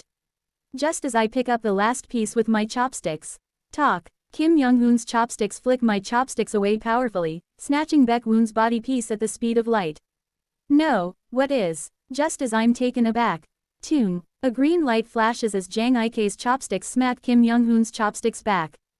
Clatter. Thanks to that, the last remaining piece falls back onto the plate. Kim Young-hoon glares at Jang Ik with widened eyes. What are you doing? What are you doing? You should know how to yield something valuable to a senior. Shouldn't it be the senior who yields to the junior? Then why don't you yield to Seo Eun-yun? You always go around calling each other brothers. Seo Eun-yun reached this realm before me, so in cultivation terms, he's technically my senior. Is this brat drunk? The nonsense he's spouting is ridiculous. I look at the two and sigh as I say. You each took 1 piece when there were 3 left, so this last one should be mine. I'll take it, so please stop fighting. What nonsense is this? I went through the trouble of getting this from Baekwoon, so of course I should eat it. Neither Senior Jang nor Seo Eun-yun really need this, do they? I, however, want to eat it because the nature of light within this elixir aligns perfectly with my saber energy. Tick, tick, tick tick tick. We clash our chopsticks as we bicker with each other. Why on earth are they acting like this? While Sacred Master Baekwoon's fragment is indeed an incredible spiritual elixir, I didn't expect it to cause an argument. They both seem awkward as they suddenly display a greed they normally don't show, fighting over a side dish. Watching them, I suddenly catch a glimpse of Jang Ik and Kim Young-hoon's expressions. Only then do I understand. I failed to notice because they're all good at concealing their intents and heart essences at this level. I chuckle as I move my chopsticks. I should have caught on when Kim Young-hoon brought out the drinking table. So, was this their plan all along? Pong! A powerful energy wave explodes from my chopsticks, pushing the 2 of them back. Both of you should step aside. It seems I really must eat this. You greedy Heaven Tribe scoundrel, so you reveal your true colors. Gal, a mere deputy dares to covet the director's side dish. Jang Ik and Kim Young-hoon thrust their chopsticks forward, trying to snatch my side dish. Kim Young-hoon's chopsticks turn into golden radiance as they thrust towards me. Jang Ik-'s chopsticks dye green, unleashing overwhelming oppressive force that presses down on my momentum. Teeing, Kim Young-hoon's chopsticks flick the side dish caught between my chopsticks. The side dish flies into the air, and Jang Ik springs up from his seat, leaping after it. Simultaneously, Kim Young-hoon and I grab Jang Ik-'s leg with our chopsticks and slam him down to the ground. Jang Ik quickly rises again, swinging his chopsticks. Slashes scatter in all 4 directions. Both Kim Young-hoon's and my chopsticks snap. Yet we each create colorless and golden light chopsticks, using them to confront Jang Ik. Jang Ik rushes at us, wielding his chopsticks in a downward slash. Dukwang. Even though they're just chopsticks, the force of that single strike cleaves the mountain behind us cleanly in 2. Kim Young-hoon evades, while I let it phase through before slowly reaching out with my chopsticks towards the side dish falling from above.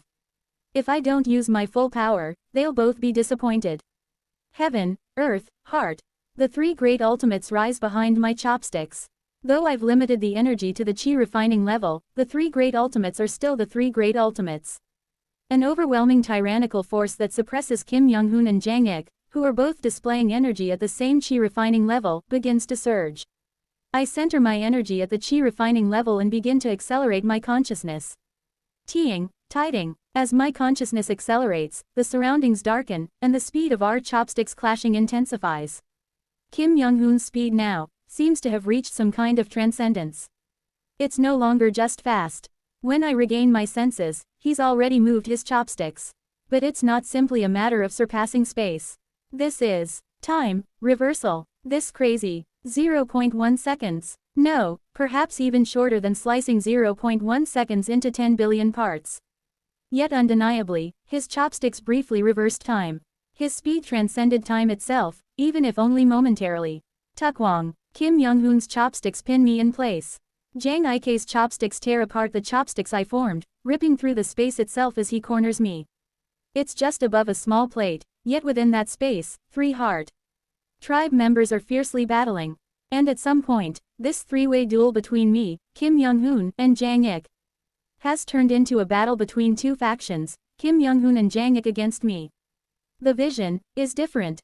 Heaven path, earth path, heart path. I elevate all three visions to the level of the star-shattering stage. I read their history, fully grasping the techniques and intent Jang Ik and Kim Young-hoon are preparing. At the same time, I foresee every possible outcome and block each of their moves in advance. Even if the speed can momentarily transcend time. For someone like me, who can read both the past and the future, speed is meaningless. Everything is red. Tidididing. Kim Young-hoon's speed is indeed fast enough to transcend time, if only for a fraction. But it's useless. With an almost omniscient sense, I begin to predict and counter every move Kim Young-hoon makes.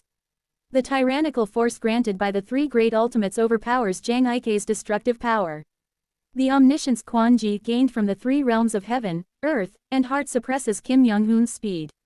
Jang Ik and Kim Young-hoon gradually start increasing the synergy of their combined attacks. It seems they realize they have to join forces to match me. The storm above the plate grows more intense by the moment.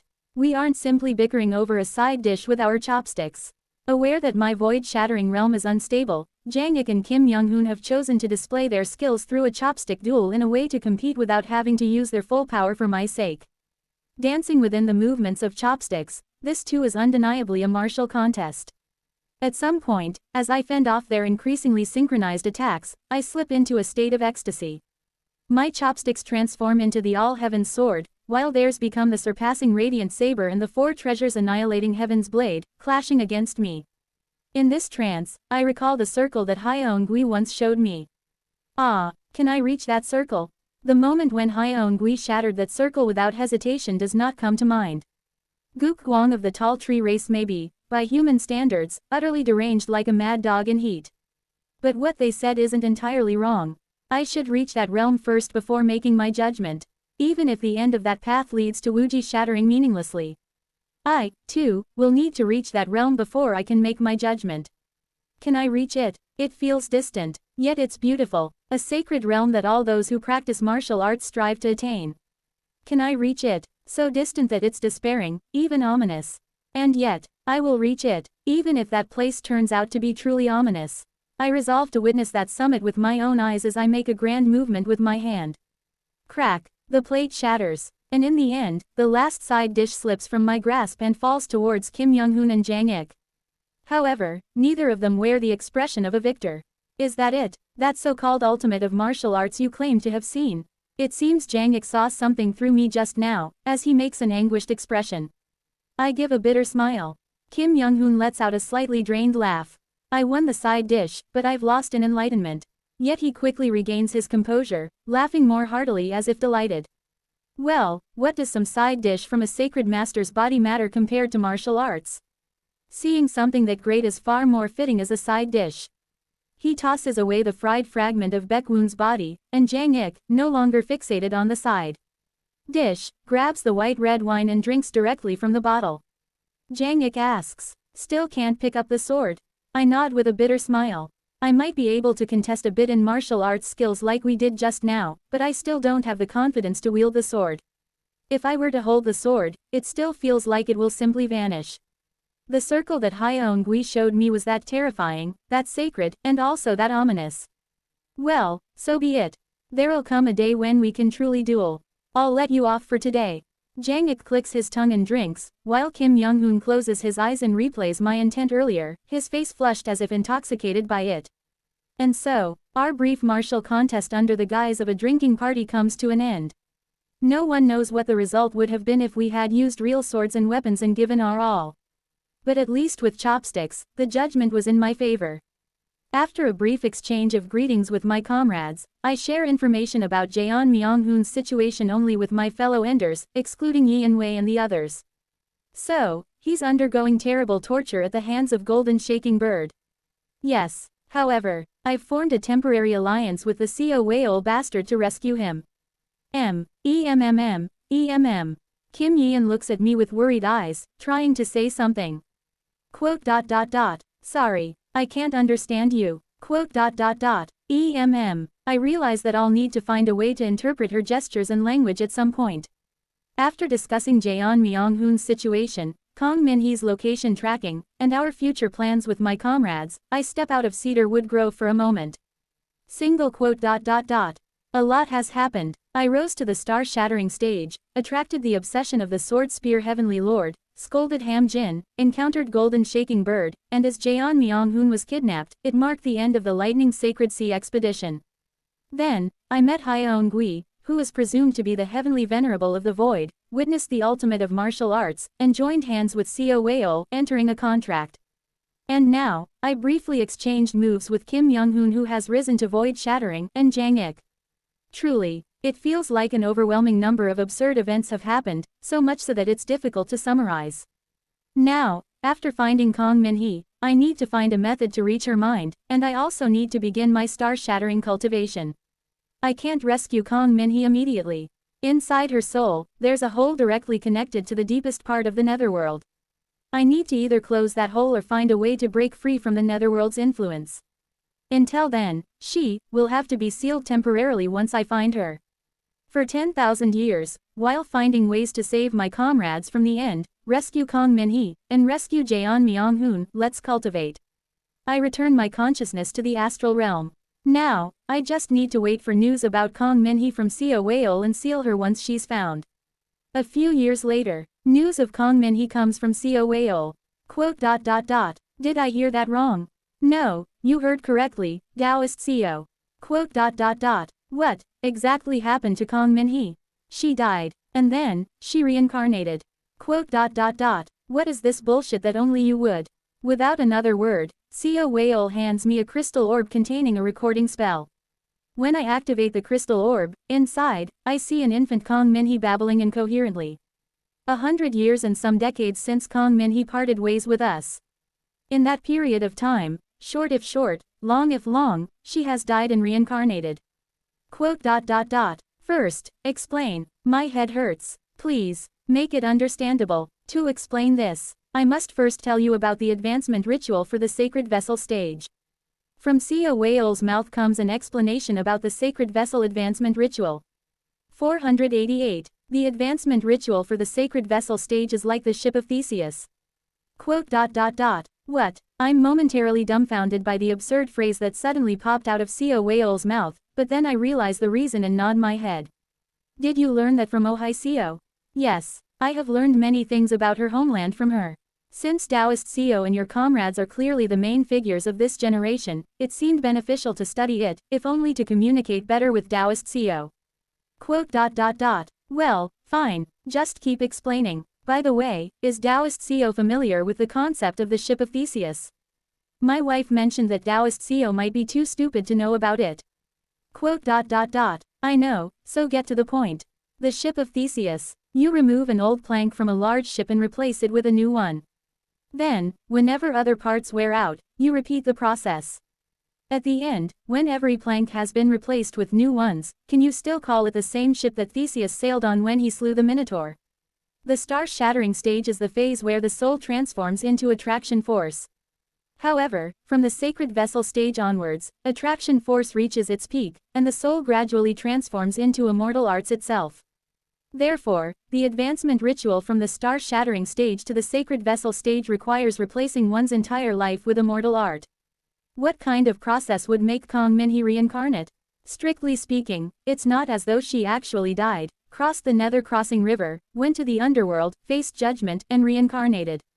She simply grounded all her accumulated cultivation, mind, soul, and rank into the astral realm and scattered them. In other words, it's the concept of clones or leftovers. However, while typical clones or leftovers are created one or two at a time, since one completely shatters oneself during the Star Vessel ritual, thousands, tens of thousands, tens of millions of clones and leftovers are created. Seo Weol's explanation continues. Let me explain about the Sacred Vessel advancement ritual. If the star-shattering stage is the realm where one explodes everything of oneself, then the Sacred Vessel stage is the realm where one scatters everything. Cultivation, consciousness, authority, all of it is scattered, leaving fragmented versions of oneself closer to mortal rank in a designated area. Then, using the immortal art one has chosen, one begins to integrate these fragments, one by one, centering around that immortal art. Integrating the fragments around the immortal art. The simplest example is right before your eyes. Ah, as I look at the tainted soul filling the heavens, I roughly grasp the concept. One lays down the immortal art they aim to attain, then shatters their body into fragments, spreading them beneath that immortal art. Then, they gather those fragments one by one, merging them back together with the immortal art as the center.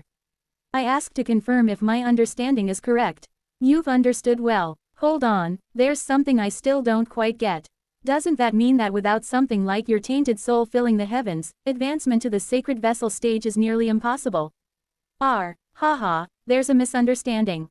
One only becomes slightly vulnerable during the sacred vessel advancement, not to the point of it being impossible. Because, typically, one entrusts their personality to the immortal art. What do you mean by that? For instance, suppose one scatters and spreads everything of themselves beneath the immortal art examination of doubts. In that case, examination of doubts doesn't just remain as examination of doubts. The immortal art examination of doubts is also embedded with the personality of the main body, born within the area where the fragments are scattered. This immortal art, imbued with the main body's personality, absorbs the other fragments, gradually regaining strength, authority, and memories, and grows before finally rising to the sacred vessel stage. I understand. Then, this appearance of Kong Min-hee you showed me is. I look at her within the crystal orb and speak. Quote. Not Kong Min-hee herself, but an immortal art, with her personality. You could say so. Quote. It really is the ship of Theseus. Entrusting one's personality to an immortal art, which then becomes their main body. In that case, does an existence after the sacred vessel stage become entirely different from before the sacred vessel stage? Quote. I understand for now. Thanks for helping me find Kong Min-hee's location. It's nothing. And here are the requested movement records and current position of the Ghost Mother. I take the data gathered by Seo Weol and Ohai Seo, look over it, and then rise from my seat. The maximum distance that typical late star shattering stage cultivators can travel in a single leap with the ground shrinking technique is around 1.5 light years. Fortunately, the distance between her and me is currently about 15 light years. According to Gyu Wal Jin, I'm practically at the grand perfection star shattering level, so I should be able to reach her in about 8 or 9 days. Then I shall take my leave now. I need to start preparing for my wife's star shattering advancement soon, and above all, she gets fussy if I'm away too long. The next time we meet will be in 10,000 years, at the lightning sacred sea. After finishing his words, Seo Weol melts into the darkness of the universe and disappears. I watch him for a moment, then use the ground shrinking technique towards a distant point in the cosmos. Flash! I muster all my strength and leap across the vast expanse of space. I cover an immense distance in an instant, and as a result, I find myself temporarily drained and need to take a brief rest at that spot. I should fully recover in just 1 day. In a little over a week, I should be able to reach her. Just wait a little longer. I'm coming to help you. The place I arrive at is familiar. Mengyan continent. Once, during my 4-axis stage cultivation while running the Wuji religious order, this was the world where I first stopped by and forged a contract. Since the people of this world haven't named the star itself, I suppose I'll call it Mengyan Star for convenience. Mengyan Star is shrouded in ghostly energy everywhere. A few hundred years ago, while conducting my Axis Foundation practice, I lent my power as the Wuji Ghost King to a Mengyan Star cultivator named Yu Wei. After that, Yu Wei served me and cultivated the Ghost Path method, supposedly becoming a well-known cultivator on Mengyan Star. Is it because of that? It seems that thanks to Yu Wei, the Ghost Path method is popular across Mengyan Star. Perhaps Kong Min-hee chose to scatter her cultivation on this Mengyan Star for that very reason. Should I search for Yu Wei? I sweep my consciousness domain across the entire Mengyan Star, and soon I find him, secluded and facing a critical juncture as he advances from the core formation stage to the nascent soul stage. I could help him, but it's probably better for him to overcome something like this on his own. Besides, it doesn't look like he's in danger of dying yet. I decide not to interfere with Yu Wei unnecessarily and instead survey the entire star system where the Mengyan Star is located. Since I'll be watching over Kong Min-hee for a long time anyway, I might as well conduct my star-shattering stage cultivation here in this star system. It would be best to prepare for cultivation by finding a reasonably large planet that I could orbit around. However, after scanning the entire star system, I realize that there's no planet large enough to bear the size of my main body. The main body being big is also a problem. After spending several days examining nearby neighboring star systems, I finally come to a realization. My body is too large, so I can't conduct star-shattering cultivation on a typical planet. What should I do? After much contemplation, I eventually extend my gaze towards the fixed star. Fixed star, the massive lump of light also known as a sun. After pondering for a long while, I finally make a decision. I should be able to use a fixed star, right? I discreetly choose one of the orbits in this star system and settle my main body there. Fortunately, my main body naturally integrates into the star system, and the star veins flowing from the fixed star don't reject me. For now, it doesn't seem like conducting my star-shattering cultivation here will be impossible. I retrieve Seo Ran and Hong Fan from the alternate space and explain the situation to them. I see. That's right. That's why I need a bit of your help, Seo Ran. No problem. I can lend it as much as Senior needs it. Thank you. I place Seo Ran, Hong Fan, and one of my incarnations on Seo Ran's nether crossing ship and send them towards the Mengyan star. East of Mengyan continent, in a corner of Baekju City, part of the subordinate nation under the commanding spirit school. In that place, where an unusually heavy yin energy flows, a ghost with disheveled hair cradles a baby and sings a lullaby. Hush little baby, don't say a word. The stars and moon are quiet, too. Hush little baby. Then, a young man emitting spirit energy appears in the place where the ghost resides. He is a chi-building cultivator from the commanding spirit school, sent to exterminate the ghosts that have been recently appearing frequently in Baekju City. Holding a talisman, the man approaches the ghost and bursts in anger. Wicked ghost, are you from an evil ghost path sect? This is the territory of the subordinate nation under the commanding spirit school. If you don't scram immediately, I'll exterminate you. But the ghost pays him no mind and only hums to the baby in its arms. The man frowns. Is it a mindless minor spirit? So it's not from another ghost path sect, but a naturally occurring vengeful ghost. But how could such a minor spirit enter Baekju City, where the commanding spirit school's barrier is active? As the man draws closer to the ghost, he flinches in surprise. What? This child is emitting yin energy. So it's a constitution that attracts ghosts. A constitution that draws vengeful ghosts into Baekju City, which is protected by a vengeful ghost barrier. How evil. Kwajijijik. The man swings his talisman, scattering the ghost. As a result, the baby that was in the embrace of the ghost falls to the ground, crying loudly. Forgive me, but with such an evil constitution, especially in the current situation where the influence of the ghost path sects are growing under the Death Spirit King, a being like you cannot be allowed to live. Just disappear and attain Buddhahood. He raises the lightning scattering talisman. Clench. Someone grabs the man's wrist. Who are you? Do not gaze directly upon this esteemed one. Cog. The chi-building stage man's eyeballs burst, and glass-colored flames begin to burn from where his eyes once were. No, the man's entire body begins to ignite in glass-colored flames. Kuagog. Hukuk. Guiuk. Kuiuk. Oh dear, you look directly.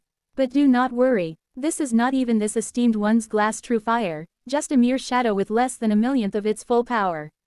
You will neither go mad nor suffer any aftereffects. In fact, your chances of reaching core formation in this lifetime have increased by 7/10, so consider it a blessing. The being who finished speaking grabs the man burning with flames and hurls him towards the sky. As the man flies through the air, the flames extinguish, and he becomes trapped inside a large glass crystal. He then falls back down, landing at his own commanding spirit school. The being who threw the man away. The man dressed in white looks at the baby who is crying loudly and gestures somewhere. Then, the ghost that had just been scattered reforms and gently cradles the baby, soothing it. After a short while, the baby falls asleep again. The man in white lowers his rank and gazes at the baby. It's been a while, Kong Min Hee. Now, for a long while, I'll stay by your side. He strokes the child's head and speaks. I'll find a way to save you, so, just wait a little longer. The man in white, Seo Eun-yun, sits next to his former lover who turned into a baby, and looks up at the sky. In the sky of Mengyan continent, a new star appears. The core formation esteemed ones of the continent observe the new star, recognizing it as an ominous star symbolizing immense suffering, and predict that great calamities will soon sweep over the entire continent. No, over the entire world. Amidst the turbulent era on the chaotic Mengyan star, 10 years pass. Min Hee, come eat. It has already been 10 years since I arrived on Mengyan Star. I built a house in the mountains of a subordinate nation east of the Mengyan continent and raised Kong Minhee. Do. I hear the sound of Kong Minhee running from a distance. Minhee I told you to please not run upside down on your hands before meals. Boo. With a slightly downcast expression, she jumps up while in a handstand position. Then, ghost-like beings appear around her, supporting her, and she floats over to the dining table in their arms. You. As soon as Kong Minhee mumbles something, the ghosts each bring her water and wash her hands. Alright, let's eat. Boo. With her small hands, she wraps up food and chews it slowly.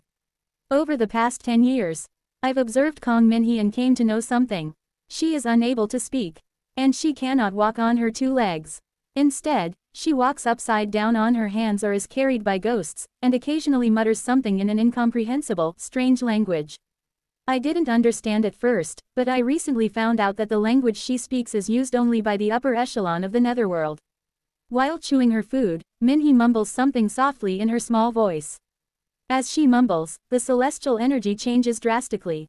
Even though she cannot use any spiritual power, authority, or attraction force, her muttering causes the attraction force throughout the entire star system to tremble.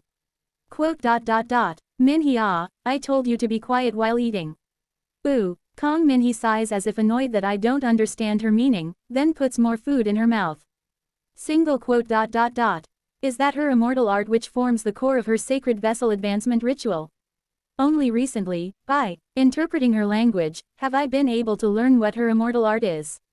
The name of the immortal art is the Flawless Mantra. It is not something Kong Minhee originally learned, but rather, I believe it is a mantra imparted to her by the forces of the underworld through her ghostly yin transformation immortal root. Chapter 489, Esteemed One's Path 3. Immortal cultivation is, ultimately, a bridle. Attraction force is a chain, and fate is a bar. However, if one wishes to escape this inverted world from which there is no escape, one must first reach the pinnacle of the bridle. The first step towards that pinnacle is to draw a circle. Draw a perfect circle, flawless in every aspect. It is from there that it all begins. This is what is called flawlessness. From the formula of the flawless mantra. It has been 20 years since I arrived at Mengyan Star. Kong Minhee has finally become an adult. Wo Wang, upside down, she calls for her ghosts and flies through the air, expressing joy. Is it perhaps due to the instinctive drive of the sacred vessel stage advancement ritual? Since the moment she could communicate with me through her, Wang, she has been eager to explore the world. She's probably trying to retrieve her scattered fragments spread across Mengyan Star. But I did not permit it. Among her scattered fragments, there are already numerous monsters who have reached the heavenly being stage, and there is the real possibility that Kong Minhee, the core of the advancement ritual, could be killed by one of her own fragments. If that were to happen, she would really die during the sacred vessel advancement ritual. Over the past 20 years of spent here, I cross-verified the details of the sacred vessel advancement ritual by sending an incarnation to Sacred Master Baek-woon, and it seems Co Wayol's explanation is correct. I heard that each of the fragments desire to become the main body and wield authority for themselves. They don't want to be absorbed by Kong Minhee, rather, they want to kill her. Following the advice I received over 20 years from Sacred Master Baek-woon through my incarnation, I kept Kong Minhee confined to this mountain valley until she reached adulthood. Could it be due to the innate influence of her ghostly yin transformation immortal root? Or perhaps it's a trait common to all who have reached the star-shattering stage through the ghost path method. Since she was young, she possessed the talent for subjugating ghosts with just her gaze and thoughts. However, there were occasional incidents where her mind nearly succumbed to being invaded by the ghosts. Her power to subdue ghosts was not yet complete. I promised her that once her power fully matured upon reaching adulthood, she would be allowed to travel across the Mengyan continent, which is why she is so delighted right now. Her physical body has matured, and she's grown accustomed to her authority. There's no need to worry about her being consumed by her own abilities. Very well, I grant you permission. From now on, you are free to travel the Mengyan continent and see the world. However, I signal to Co Ran, who steps forward to join us. From now on, you will learn cultivation methods from Teacher Co Ran, who has learned the ghost path method. Teacher Co Ran will be your master and follow you, teaching you in the ghost path method. He will also protect you in times of danger. Kong Minhee ponders for a moment, then nods. In fact, she seems to like Seo Ran, flying up above him and grabbing his horn, shaking it with delight. Perhaps it's due to the strong sense of camaraderie they share, both being from Black Ghost Valley. Well, everything's fine, but why is she flying upside down? Quote. She used to walk upside down on her hands. When I asked her to do something about the dirt getting on her hands, she settled for flying upside down instead. Seo Ran looks up at Kong Minhee with a slightly taken aback expression, while I pack her belongings and hand them over to one of the ghosts under her command. Well then, off you go, Minhee. I'll be waiting. Kong Minhee, still upside down, gives me an enthusiastic farewell before descending along the valley. Seo Ran hurriedly follows after her, while I sit on the porch and watch as she grows more distant. In the past, she always looked exhausted, or a bit sad. But for the past few years, she's always been bright, so it's nice to see. Quote.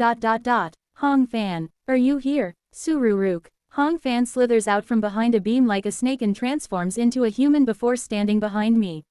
Now at the grand perfection integration stage, Hong Fan looks as youthful as someone in his mid to late 50s.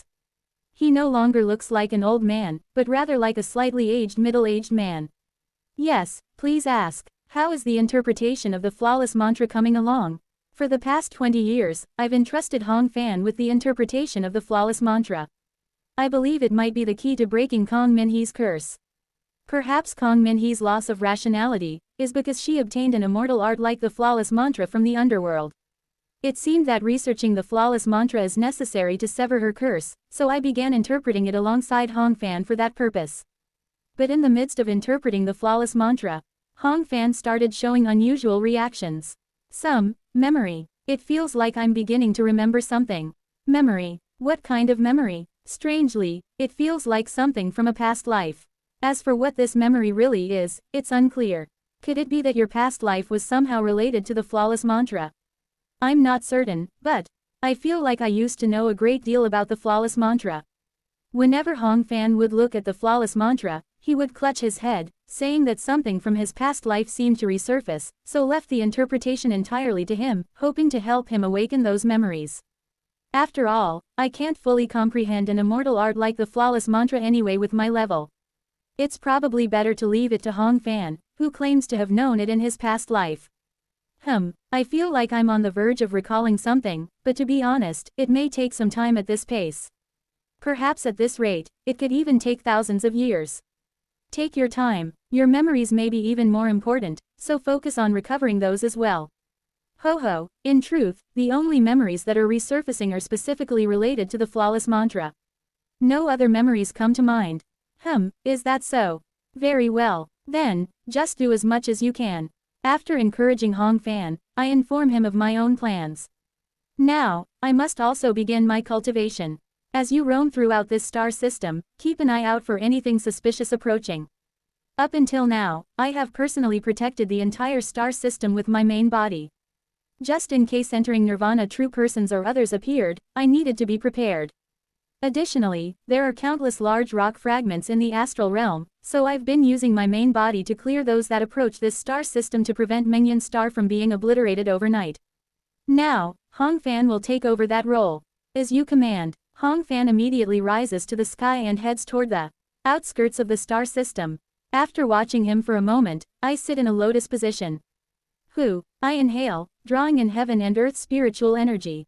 The energy within my incarnation rapidly amplifies, reaching the 6th star of Qi refining. In the past, I used to struggle to reach beyond Qi refining 7th star. Now, there's no need to align with the auspicious time to perform the 7 stars ritual. This is because, by tracing the star veins connected to the main body, I can directly locate the stars corresponding to the 7 stars ritual and draw upon their power. My main body acts as the altar, and the star veins as the ritual. Thus, there's no need for the tedious steps of setting up an altar and performing the rites anymore. Flash. After I cross the 7th star of Qi refining, I continue to supply my incarnation with heaven and earth's spiritual energy. In an instant, my incarnation advances to the Qi building stage, reaching the 1st constellation, 2nd constellation, 3rd constellation, and 4th constellation of Qi building. At this point, merely drawing in heaven and earth's spiritual energy from the surroundings no longer elevates my realm easily. It's about time, to receive directly from the main body. Goo. Light flashes in the sky, and then, as if intending to envelop the entire vicinity, a beam of light pierces down into the valley. Core formation, early, mid, late, grand perfection. Nascent soul, early, mid, late, grand perfection. Heavenly being, early, mid, late, grand perfection. Quajijijik. Absorbing all the heaven and earth spiritual energy transmitted by the main body, my incarnation instantly leaps into the heavenly being stage. A typical heavenly being cultivator would ascend at this point. In the astral realm, it is difficult to procure enough heaven and earth spiritual energy to advance beyond this realm. For a typical heavenly being cultivator in the astral realm to advance to the next stage, they would generally need to gather heaven and earth spiritual energy until their lifespan reaches its limit and then challenge the 4-axis stage. Of course, I have no such need. Kurururun. Once again, a massive amount of heaven and earth spiritual energy is sent down in a single heap from the main body. I absorb the heaven and earth spiritual energy with the vast cold heavenly circle and advance to the 4-axis stage. Goo. Heavenly tribulation rumbles in the sky, but as soon as the main body sends forth its will, the clouds themselves disperse. Now, unless it's a heavenly tribulation of integration stage or higher, I have no need to endure it. I have now reached the 4-axis stage, no, the Earth-axis stage. I rise to the stratosphere of the Menyan star, overlook the Menyan continent, and begin my Earth-axis cultivation. Jayong. This is the benefit of forming the axis through the 5 blessings axis, or, like me, constructing all the Earth axis.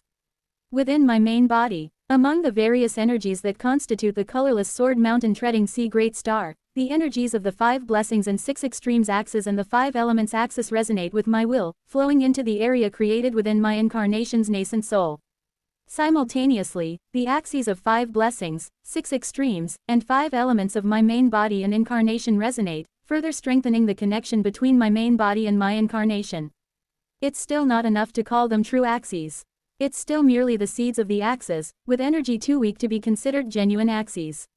Over the next few years, if I imbue energy and consciousness into these axis seeds, I'll be able to make them into true axes. This is the difference in how one establishes the axes during the 4-axis stage. Depending on the axes established during the 4-axis stage, the type of axes one can form for the incarnation during the star-shattering stage varies. Those who form their axes with the heterodox axis foundation will end up creating incarnations based on the heterodox axis foundation even in the star-shattering stage. On the other hand, those like me who established their axes through the 12 earthly branches axis will continue to form the 12 earthly branches axis even at the star-shattering stage. I didn't realize how crucial the first step would be. After nurturing the axis seeds for about 100 years, I should be able to advance to the integration stage as a complete Earth axis cultivator. Good. Now, let's wait patiently. Looking down from the sky of the Menyan star, I gaze at Kong Minhee and Seo Ran as they travel across the Menyan continent as I slowly nurture the axis seeds. In this manner, about 100 years pass. A message arrives from my comrades in the bright cold realm. Hun Wen has been killed by Yin Wei. What on earth happened? Beside Cedar Wood Grove, I manifest a heart essence avatar and approach her, who is imprisoned within the Human Race District's detention center.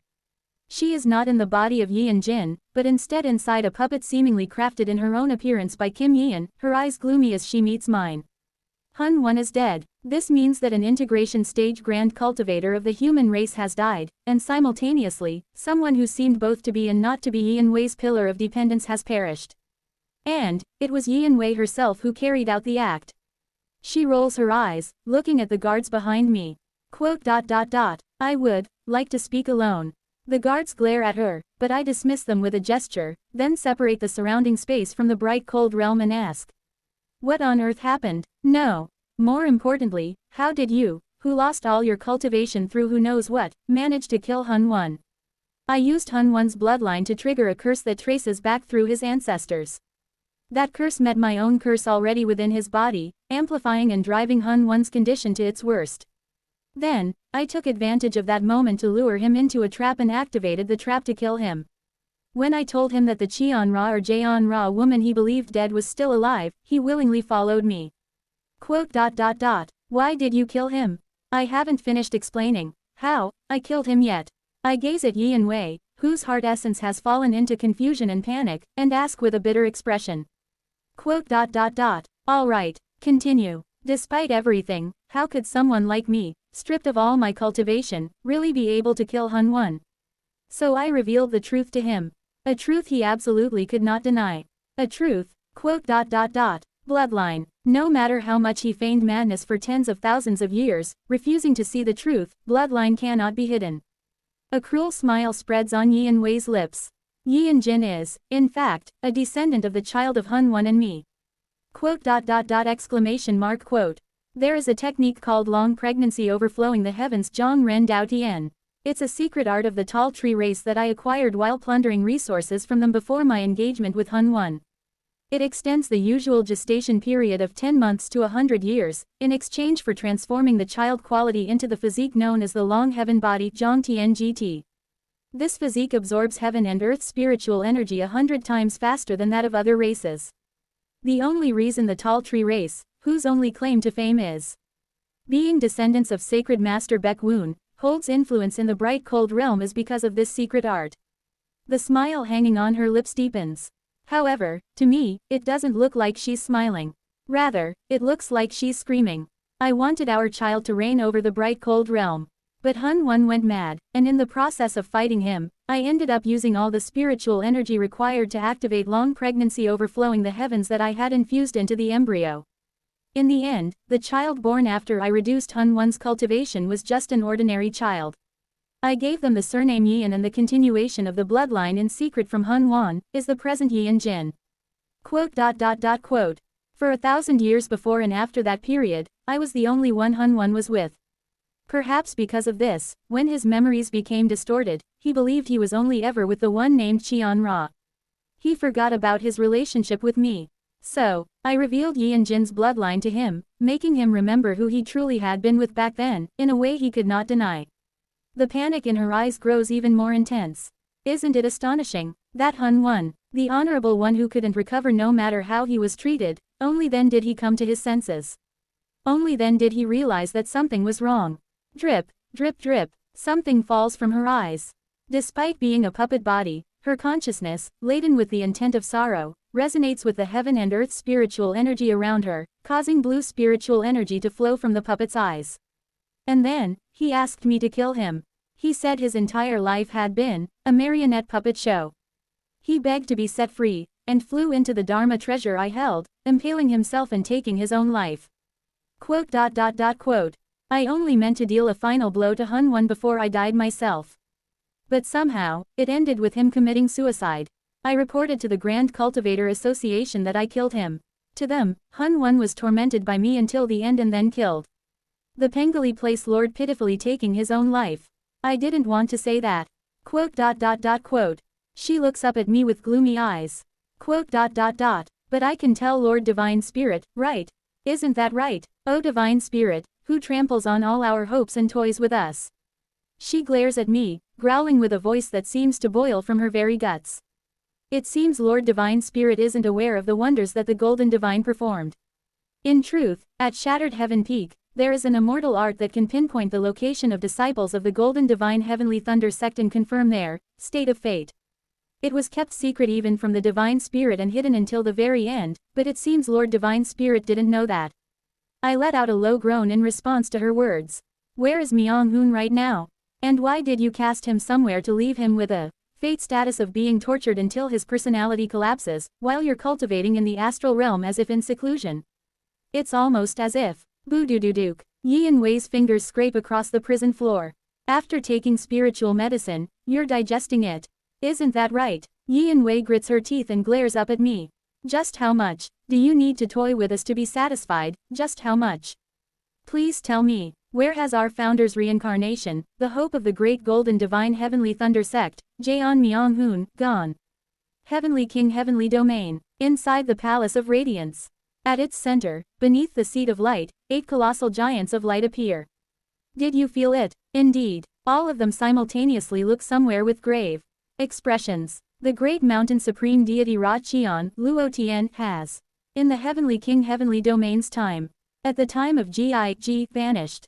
With the sudden disappearance of the great mountain supreme deity, they exchange words while communicating with someplace in an alarmed manner. What should we do? We must immediately lift the seal on the Earth axis heavenly domain and observe the inner regions to determine the truth and falsity. Is there a chance this was staged by them? What nonsense. Look at the Immortal Registry, Xianji. In the Immortal Registry created by the owner of names, the light of the great mountain supreme deity Ra Qian has disappeared. Ra Qian has died. As it stands, the death of the being known as Ra Qian is beyond question. Regardless, we must observe the truth. Do you even know how much prophecy is consumed to seal the Earth axis heavenly domain and create a new sealing heavenly domain? The longer we delay, the more prophecy will be wasted. Uncovering the truth comes first. Agreed. Even if they somehow succeeded in casting off the name bestowed upon them by Hyeon Go, they would need time to adjust to the loss of the name's power. At this moment, even if we open the gate to the Earth axis heavenly domain, we can sufficiently prevent their escape. However, we must take all necessary precautions, mobilizing the full power of the Radiance Hall as preparation. That way, whatever trick they might have employed, we can reseal them. The colossal beings of light. The Radiance 8 Immortals. After exchanging their views, they finally reach a conclusion. All true immortals of the Radiance Hall, assemble. We will temporarily lift the seal on the Earth axis heavenly domain. They vanish from the Palace of Light in an instant and reach the vicinity of a dimensional entrance beyond the interdimensional void. At the entrance, enormous characters that spell, Earth axis Dejo glow with light, and anchored around those luminous characters, chains vast enough to cover the universe envelop the entire dimension. Behind the Radiance 8 Immortals, hundreds of divine spirits begin to appear one by one. As the Radiance 8 Immortals extend their hands forward in unison, the characters over the entrance to the Earth axis heavenly domain disperse, and the entrance cracks open, ever so slightly. Though the gap is small, the radiant light emanating from the Radiance 8 Immortals seeps into the Earth axis heavenly domain, illuminating it completely. Then, as the Radiance 8 Immortals illuminate the entire domain, they shout urgently in unison. Reseal it. Great Mountain Supreme Deity has. In the next moment, fifth seat of the Radiance 8 Immortals, the Sword Spear Heavenly Lord's manifested incarnation explodes within the domain. Simultaneously, a colossal arm emerges from within the entrance to the Earth axis heavenly domain. The arm is so enormous that even the incarnations of the Radiance 8 Immortals, each one larger than a fixed star, look like mere bugs in comparison. The arm is a mountain. A gigantic mountain range that takes the form of an arm. And that mountain range, 1, 10, 100, 1,000, 10,000, 100 million, trillion, 10 quadrillion, 100 quintillion, septillion, 10 octillion, 100 nonillion, undecillion, 10 duodecillion, 100 tridecillion, quindecillion. It is a mountain range made of corpses as many as the sands of Ganges River, Eng Sha, all weeping blood and lying in death. The mountain god, the eminent divine spirit known as the Great Mountain Supreme Deity begins to exert their power against the forces of light. Ah, Kua, Kuua, the corpses embedded in the body of the Great Mountain Supreme Deity all begin to scream in unison. At the sound of their screams, both the Earth axis heavenly domain and the Heavenly King heavenly domain shake violently. The Radiance 8 Immortals glare down at the Great Mountain Supreme Deity and growl. So that's it. They deceived us. No, they deceived everyone. They have been preparing this since 40,000 years ago. While everyone was distracted by that being's enthronement, they desecrated Ling Mie fate with a substitute. Released from the seal, the great god draws upon their power and looks up at the Radiance 8 Immortals. Open the way to the audience chamber. Starting with the Sword Spear Heavenly Lord, who has just regenerated their incarnation, the Radiance 8 Immortals do not respond to their words. Simply clasping their hands together, they bow their heads slightly towards a point higher than themselves. Glory to the Radiance Supreme Deity. Then, above them, the splendidly resplendent seat of light reveals itself. In the Sun and Moon heavenly domain, Hun Wen realized the truth of Yi and Wei's sincerity and chose to rush at her, embracing death. In the Heavenly King heavenly domain, the Radiance 8 Immortals mistakenly believed that the Great Mountain Supreme Deity Ra Qian had died and opened the gate to the Earth axis heavenly domain. In the Earth axis heavenly domain, the Great Mountain Supreme Deity deceived everyone, emerging from their confinement. Thus, the entire heavenly domain began to tremble. TL note. As many as the Ganges River sands can also mean 10 sextillion. Bridle has the meaning of restricting the freedom of people, livestock but also protecting them. Chapter 490. Eve of the End, Zhang. Clank. Oh esteemed one, what has happened? Just what is? Covered in bruises, I step out of Yi and Wei's holding cell. Don't worry about it. Today's events will be kept under wraps. I emerge from Yi and Wei's confinement room, bruised all over. 1. Using my heart essence, I manipulate my heart essence avatar, restoring its bruised and damaged body back to its original state. Just moments ago, I released Yi and Wei and sealed both of our spiritual power, internal energy, consciousness, intent, immortal art, all weapons, and martial techniques, and fought with bare fists. Yi and Wei was able to use her puppet's special abilities, so the fist fight between us was fairly intense. Without going that far, no words would have reached her. Her panic was that severe. After that, I spent quite some time explaining the truth to her. Golden Shaking Bird, the matured thunder beast created by Golden Divine Yangsu Jin. The connection between the Lightning Sacred Sea and Golden Shaking Bird. Her plans, Sacred Master Baek Woon's descent, and how, through her, Golden Shaking Bird kidnapped Jaeon Myung-hoon. And how, to rescue Jaeon Myung-hoon, I'm even working with a vile entity born from the Blood Yin realm. That, given just 10,000 years, I am certain I will be able to save Jaeon Myung-hoon. I explained all of this after a long bout of exchanging punches with her. I don't know if Yi and Wei accepted it. I deliberately avoided checking her intent and heart essence. For the truth I could reveal, I conveyed to her with all my sincerity. Now, accepting it is her part. Hun 1. I hate Hun 1. The fall of the Golden Divine Heavenly Thunder sect was partly due to that bastard. Just thinking about Hun 1 makes me want to immediately beat him to death on the spot. However, killing him was, at the very least, Yi and Wei's right. Not him recklessly rushing in and killing himself like that. I'm sorry, Yi and Wei. Right now, all I can do, is just this much. With that thought, I disperse the heart essence avatar and prepare to return my consciousness to the astral realm. Keying. At that moment, my heart essence avatar is suddenly at the White Jade Pavilion on Heavenly Lotus Mountain in the bright cold realm. I stand before Sacred Master Baek Woon's throne. And I am not alone. The other esteemed ones of the bright cold realm. Heaven collapsing esteemed one Jang Ik, opening heaven esteemed one Wal Jin, trampling heaven esteemed one Ham Rak, slaughtering heaven esteemed one Guk Kwang, final heaven esteemed one Jin Wal Ryong, safe heaven esteemed one Gui Ro. R. And recently risen to the realm of esteemed one and acknowledged as such by the sacred master, Kim Young-hoon. The 8 esteemed ones of the bright cold realm have all gathered in one place. All the esteemed ones, except for Jang Ik and Kim Young-hoon, prostrate themselves to the sacred master from where they stand. We pay our respects to the sacred master. Jang Ik, Kim Young-hoon, and I merely pay respects within the bounds of not being rude. Sacred Master Baek Woon waves her hand and speaks. That's enough. This is not the time for empty formalities. I'll get straight to the point. First, take a deep breath and prepare yourselves for the shock of the wisdom I'm about to reveal. At the sacred master's words, the esteemed ones murmur among themselves briefly before making preparations. Kim Young-hoon looks slightly bewildered as if not sure what to expect, but Jang Ik and I each explain to him a method to prepare oneself when facing higher beings. What on earth is she planning to show us? I harden my heart, using the ultimate sense of calm to clear my heart. Baek Woon scans the room and says, "It seems everyone is ready. In that case, I will tell you. In this world, there are beings called governing immortals who oversee the entire world." Quote exclamation mark exclamation mark exclamation mark exclamation mark quote. Quote exclamation mark quote. Quote exclamation mark exclamation mark exclamation mark quote. The esteemed ones gathered in the White Jade Pavilion collapse to the floor simultaneously, vomiting blood like lava or heaven and earth spiritual energy. Even I, who built up some resistance, feel my head buzzing after hearing those words after so long. The one most affected, however, is Kim Young-hoon. Lacking almost any resistance to the concept of such beings, he bleeds from his 7 orifices, collapses to the floor trembling, and nearly faints, foaming at the mouth. Jang Ik and I use our sub-heart sword and Padao to stimulate his heart essence, helping him regain a bit of senses, but it is clear that he is struggling to adapt to the shock of the wisdom he has just received. She waits until we've somewhat recovered before she resumes speaking. And, among these governing immortals, the governing immortal known as the Mountain God and the governing immortal known as the Owner of Light are currently, in the midst of a confrontation. A confrontation took place a few hundred years ago as well, and back then, it ended in the Light's victory. I recall a few hundred years ago in the world's timeline.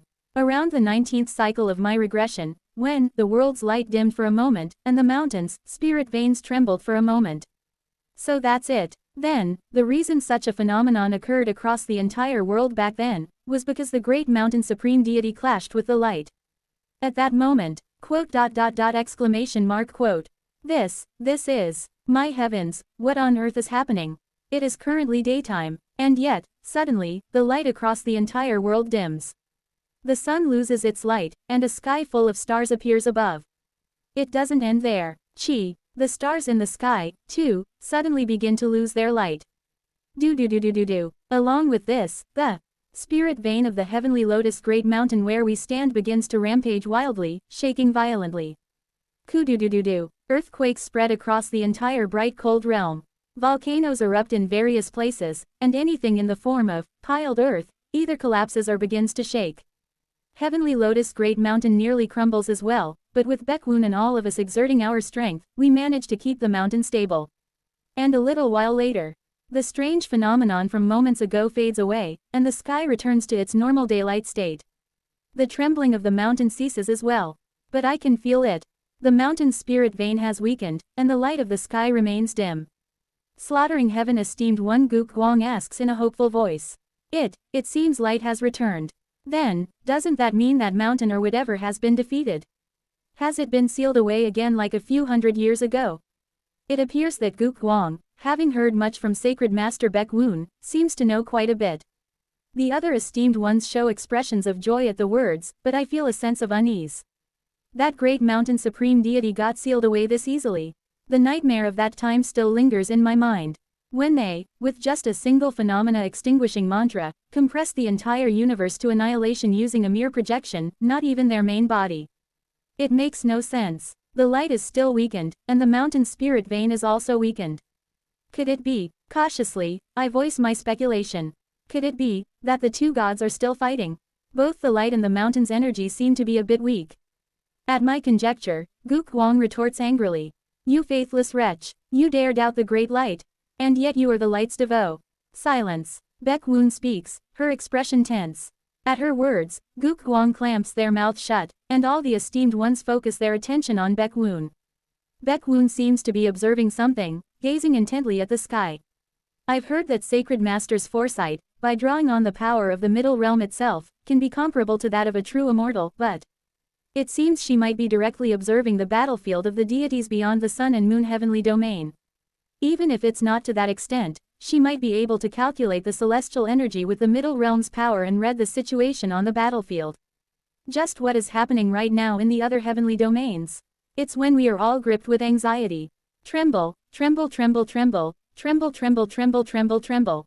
Like an aspen tree, Sacred Master Baekwoon begins to tremble like mad. Then, she shouts in a voice filled with terror. Hear me, all esteemed ones. Hear me, all sacred masters. Hear me, all true persons. Even you, Blood Yin, listen. Ziying, I can feel her putting all her power into projecting her voice, making it resonate across the entire universe. The great mountain supreme deity has escaped from the grasp of the radiance supreme deity. They are heading somewhere. The sun and moon heavenly domain will be annihilated. Everyone prepare for destruction. Quote, exclamation mark, exclamation mark, exclamation mark, quote. Knowing the terror of the great mountain supreme deity, I scream as my eyes roll back in panic. Immediately make that evacuation space or whatever it is. Immediately. Astral realm. My half-crazed main body shoves the entire Mengyan star where Kong Min He is located into an alternate space created by my attraction force, then frantically prepares to ascend to the bright cold realm. We're ascending. Seo Ran, Hong Fan, prepare yourselves. I surrender my body to the attraction force of the bright cold realm, and quickly ascend my main body towards it. Since piercing through the path of ascension takes quite some time, my original plan was to just head to an astral realm area close to the bright cold realm and enter from there. But now is not the time to worry about such things. I smash through all the star-shattering stage vestiges rushing towards me and ascend to the bright cold realm in an instant. Wait, Hong Fan. I left Hong Fan in the astral. Damn it, damn it, damn it. I'm sorry, Hong Fan. I realize I hadn't brought Hong Fan along, but there's no time to dwell on that now. In an instant, I summon my comrades towards me using attraction force, and while in my combat technique form, I pull them all into my embrace and shout. I love you, all of you. You have all been connections more than I deserve. For all this time, everyone has truly been undeserved connections in my life. Sacred Master Baek Woon, with light drained from her eyes, leans lifelessly against her throne, while the esteemed ones who are still unable to grasp the situation are yelling frantically at her to do at least something. And then, 5 faint projections appear in the white jade pavilion. From each of those presences, I sense the aura of ancient force, aura of true devil, aura of nether ghost, aura of purple gold. Because I have built the 5 blessings axes, I can perceive them clearly. And from the final projection, as I feel the aura from that last projection, I recoil with goosebumps. The Blood Yin, I cannot forget, the vicious true immortal who killed me hundreds of times. It is the presence of Blood Yin. As I stand there in shock, the projection imbued with the aura of ancient force speaks. Everyone, thank you for your hard work. It has been a good life. I recognize who he is. It's Sacred Master He Lin of the ancient force realm. Blood Yin's presence and He Lin's voice, then these people must be. It seems they are the sacred masters from the other middle realms. Baek Woon's body also glows, as if she has also sent her projection to other middle realms. Baek Woon speaks. We're all going to die in such an absurd way, but it was an enjoyable life in its own right. Those tall tree race sapling brots trying to spread their pollen as well, was enjoyable in its own way. Of course, back when I was young and undergoing the sacred vessel advancement ritual, I really wanted to exterminate them, but, somehow, I grew fond of them over time. Hey Lin, I remember helping you with your sacred vessel advancement as well. I remember clearly when I received assistance from the Distinguished One. Ban Ta, to think that the young sacred vessel is still holding the sacred master position, Kiki. Honestly, I still have no idea what you're thinking. And, Blood Yin, to you, I have so many things to say, but since we're about to die, I'll keep it to one. It's not as if you are truly unaware of who you are, so stop being so disgraceful. Her last words come to an end. Ban Ta, the sacred master of the purple gold realm, opens their mouth. If I had known it would come to this, I wouldn't have advanced to the sacred vessel stage back then. In 500,000 years, I don't know what happened, but not a single worthwhile successor has shown up. These parasite purple gold realm esteemed one bastards. If I had known it would come to this, regardless of whether the living creatures of the purple gold realm are screwed or not, regardless of whether the purple gold heavenly lord's vestige appears and shatters the entire sun and moon heavenly domain to pieces or not, I would have just lived doing whatever I wanted. For some reason, they seem to have quite a few regrets. Then, Yuo opens her mouth. All is according to the will of the Imperial Venerable. They are at work among us. Her words are brief. Just as Baek Woon is a devotee of the light, Yuo seems to be a devotee of the heavenly venerable of the underworld. Among the sacred masters, the sacred master of the true devil realm, Ya-Eum, speaks last. I look at Ya-Eum, and now understand where the first sea dragon king who appeared in the ancient force realm has been all this time. So, he became the sacred master of the true devil realm. Ya-Eum hesitates for a moment, then looks to the sky. Has that tyrannical god broken through the encirclement of light? Given the obvious place they always targeted, it seems the sun and moon heavenly domain will soon be finished. Ho ho, he lets out a brief, hearty laugh. Then Ya-Eum turns to the projection of Blood Yin and opens his mouth. Ho ho, Blood Yin, you pathetic immortal. All this time you've been disgracefully trying to reclaim your honor by throwing a fit, and this is all that it amounts to in the end. To use as a protective charm in case of emergency, you created Hyeon-Eum as a reserve body. But then, terrified of that black dragon, who once couldn't even dare look at Yu Hao Tei's heel, might come to intervene, you created the sea dragon race to escape from the possibility of black dragon. If you were truly the former chief judge, you wouldn't have cared in the slightest what some black dragon does. The very fact that you resorted to such actions is a perfect demonstration that you're not the former chief judge at all. If you were truly Yu Hao Tei, there would have been an uproar, with the underworld rushing to receive you, with the Radiance Hall vying to invite you, and with third-party forces clamoring to welcome you.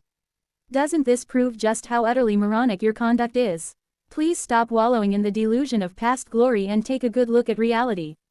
Were you pleased? For shedding the name given by Lofty Dragon and Se-Eum through Hyeon-Eum and me, creating a reserve body for emergencies and even as a sacrificial offering in one, and even using me meticulously and frugally to put the true devil realm under your control. Though I am no heavenly immortal, I dare prophesize this. Even if the tyrannical god does not descend, your own deeds will eventually strangle around your neck. If you ever get another chance, I sincerely hope you live properly this time. Ho ho, how refreshing. It feels like my chest has been completely cleared.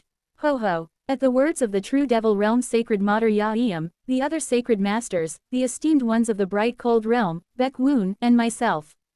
All of us, even Blood Yin, stare at Yaeum with dumbfounded expressions.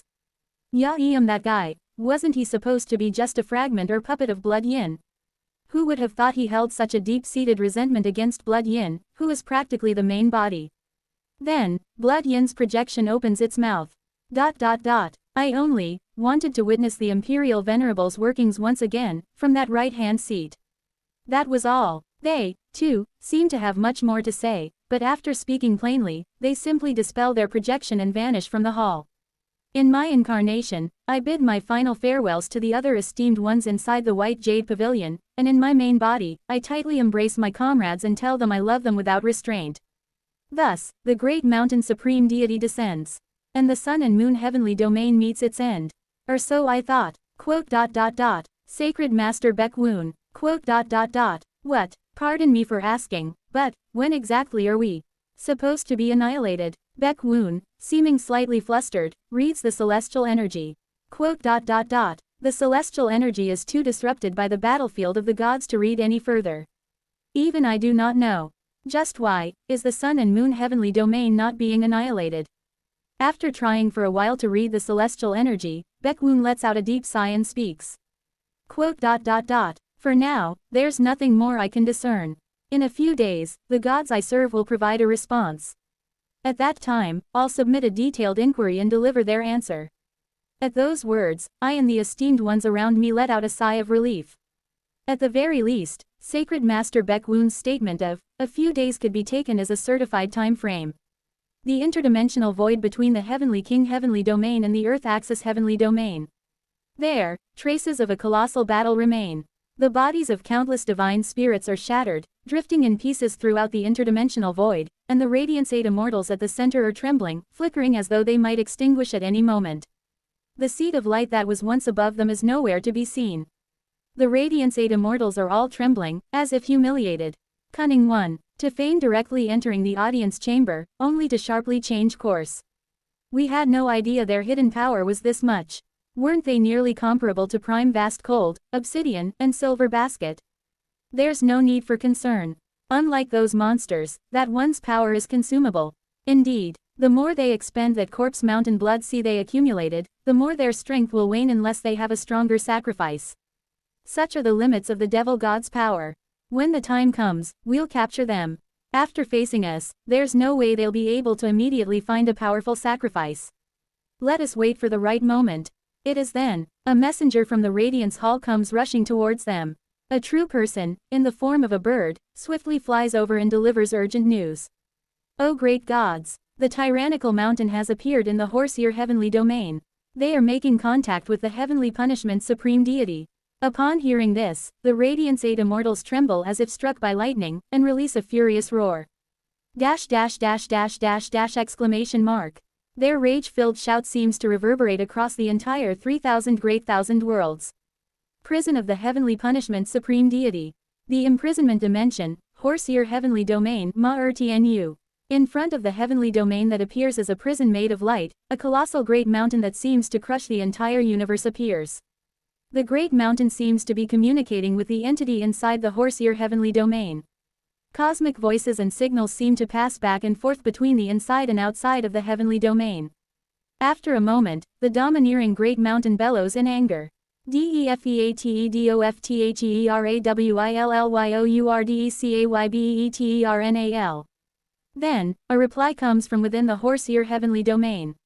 Hearing the returned message, the great mountain supreme deity begins to tremble. It is a tremor mixed with rage. Inthatcase. Do. The entire Horseear heavenly domain begins to shake. The great mountain supreme deity raises their hand. The imprisonment dimension that seals the heavenly punishment supreme deity begins to gradually compress. Becrushedheavenlydomaindeperisanandperisadefeatedofffate.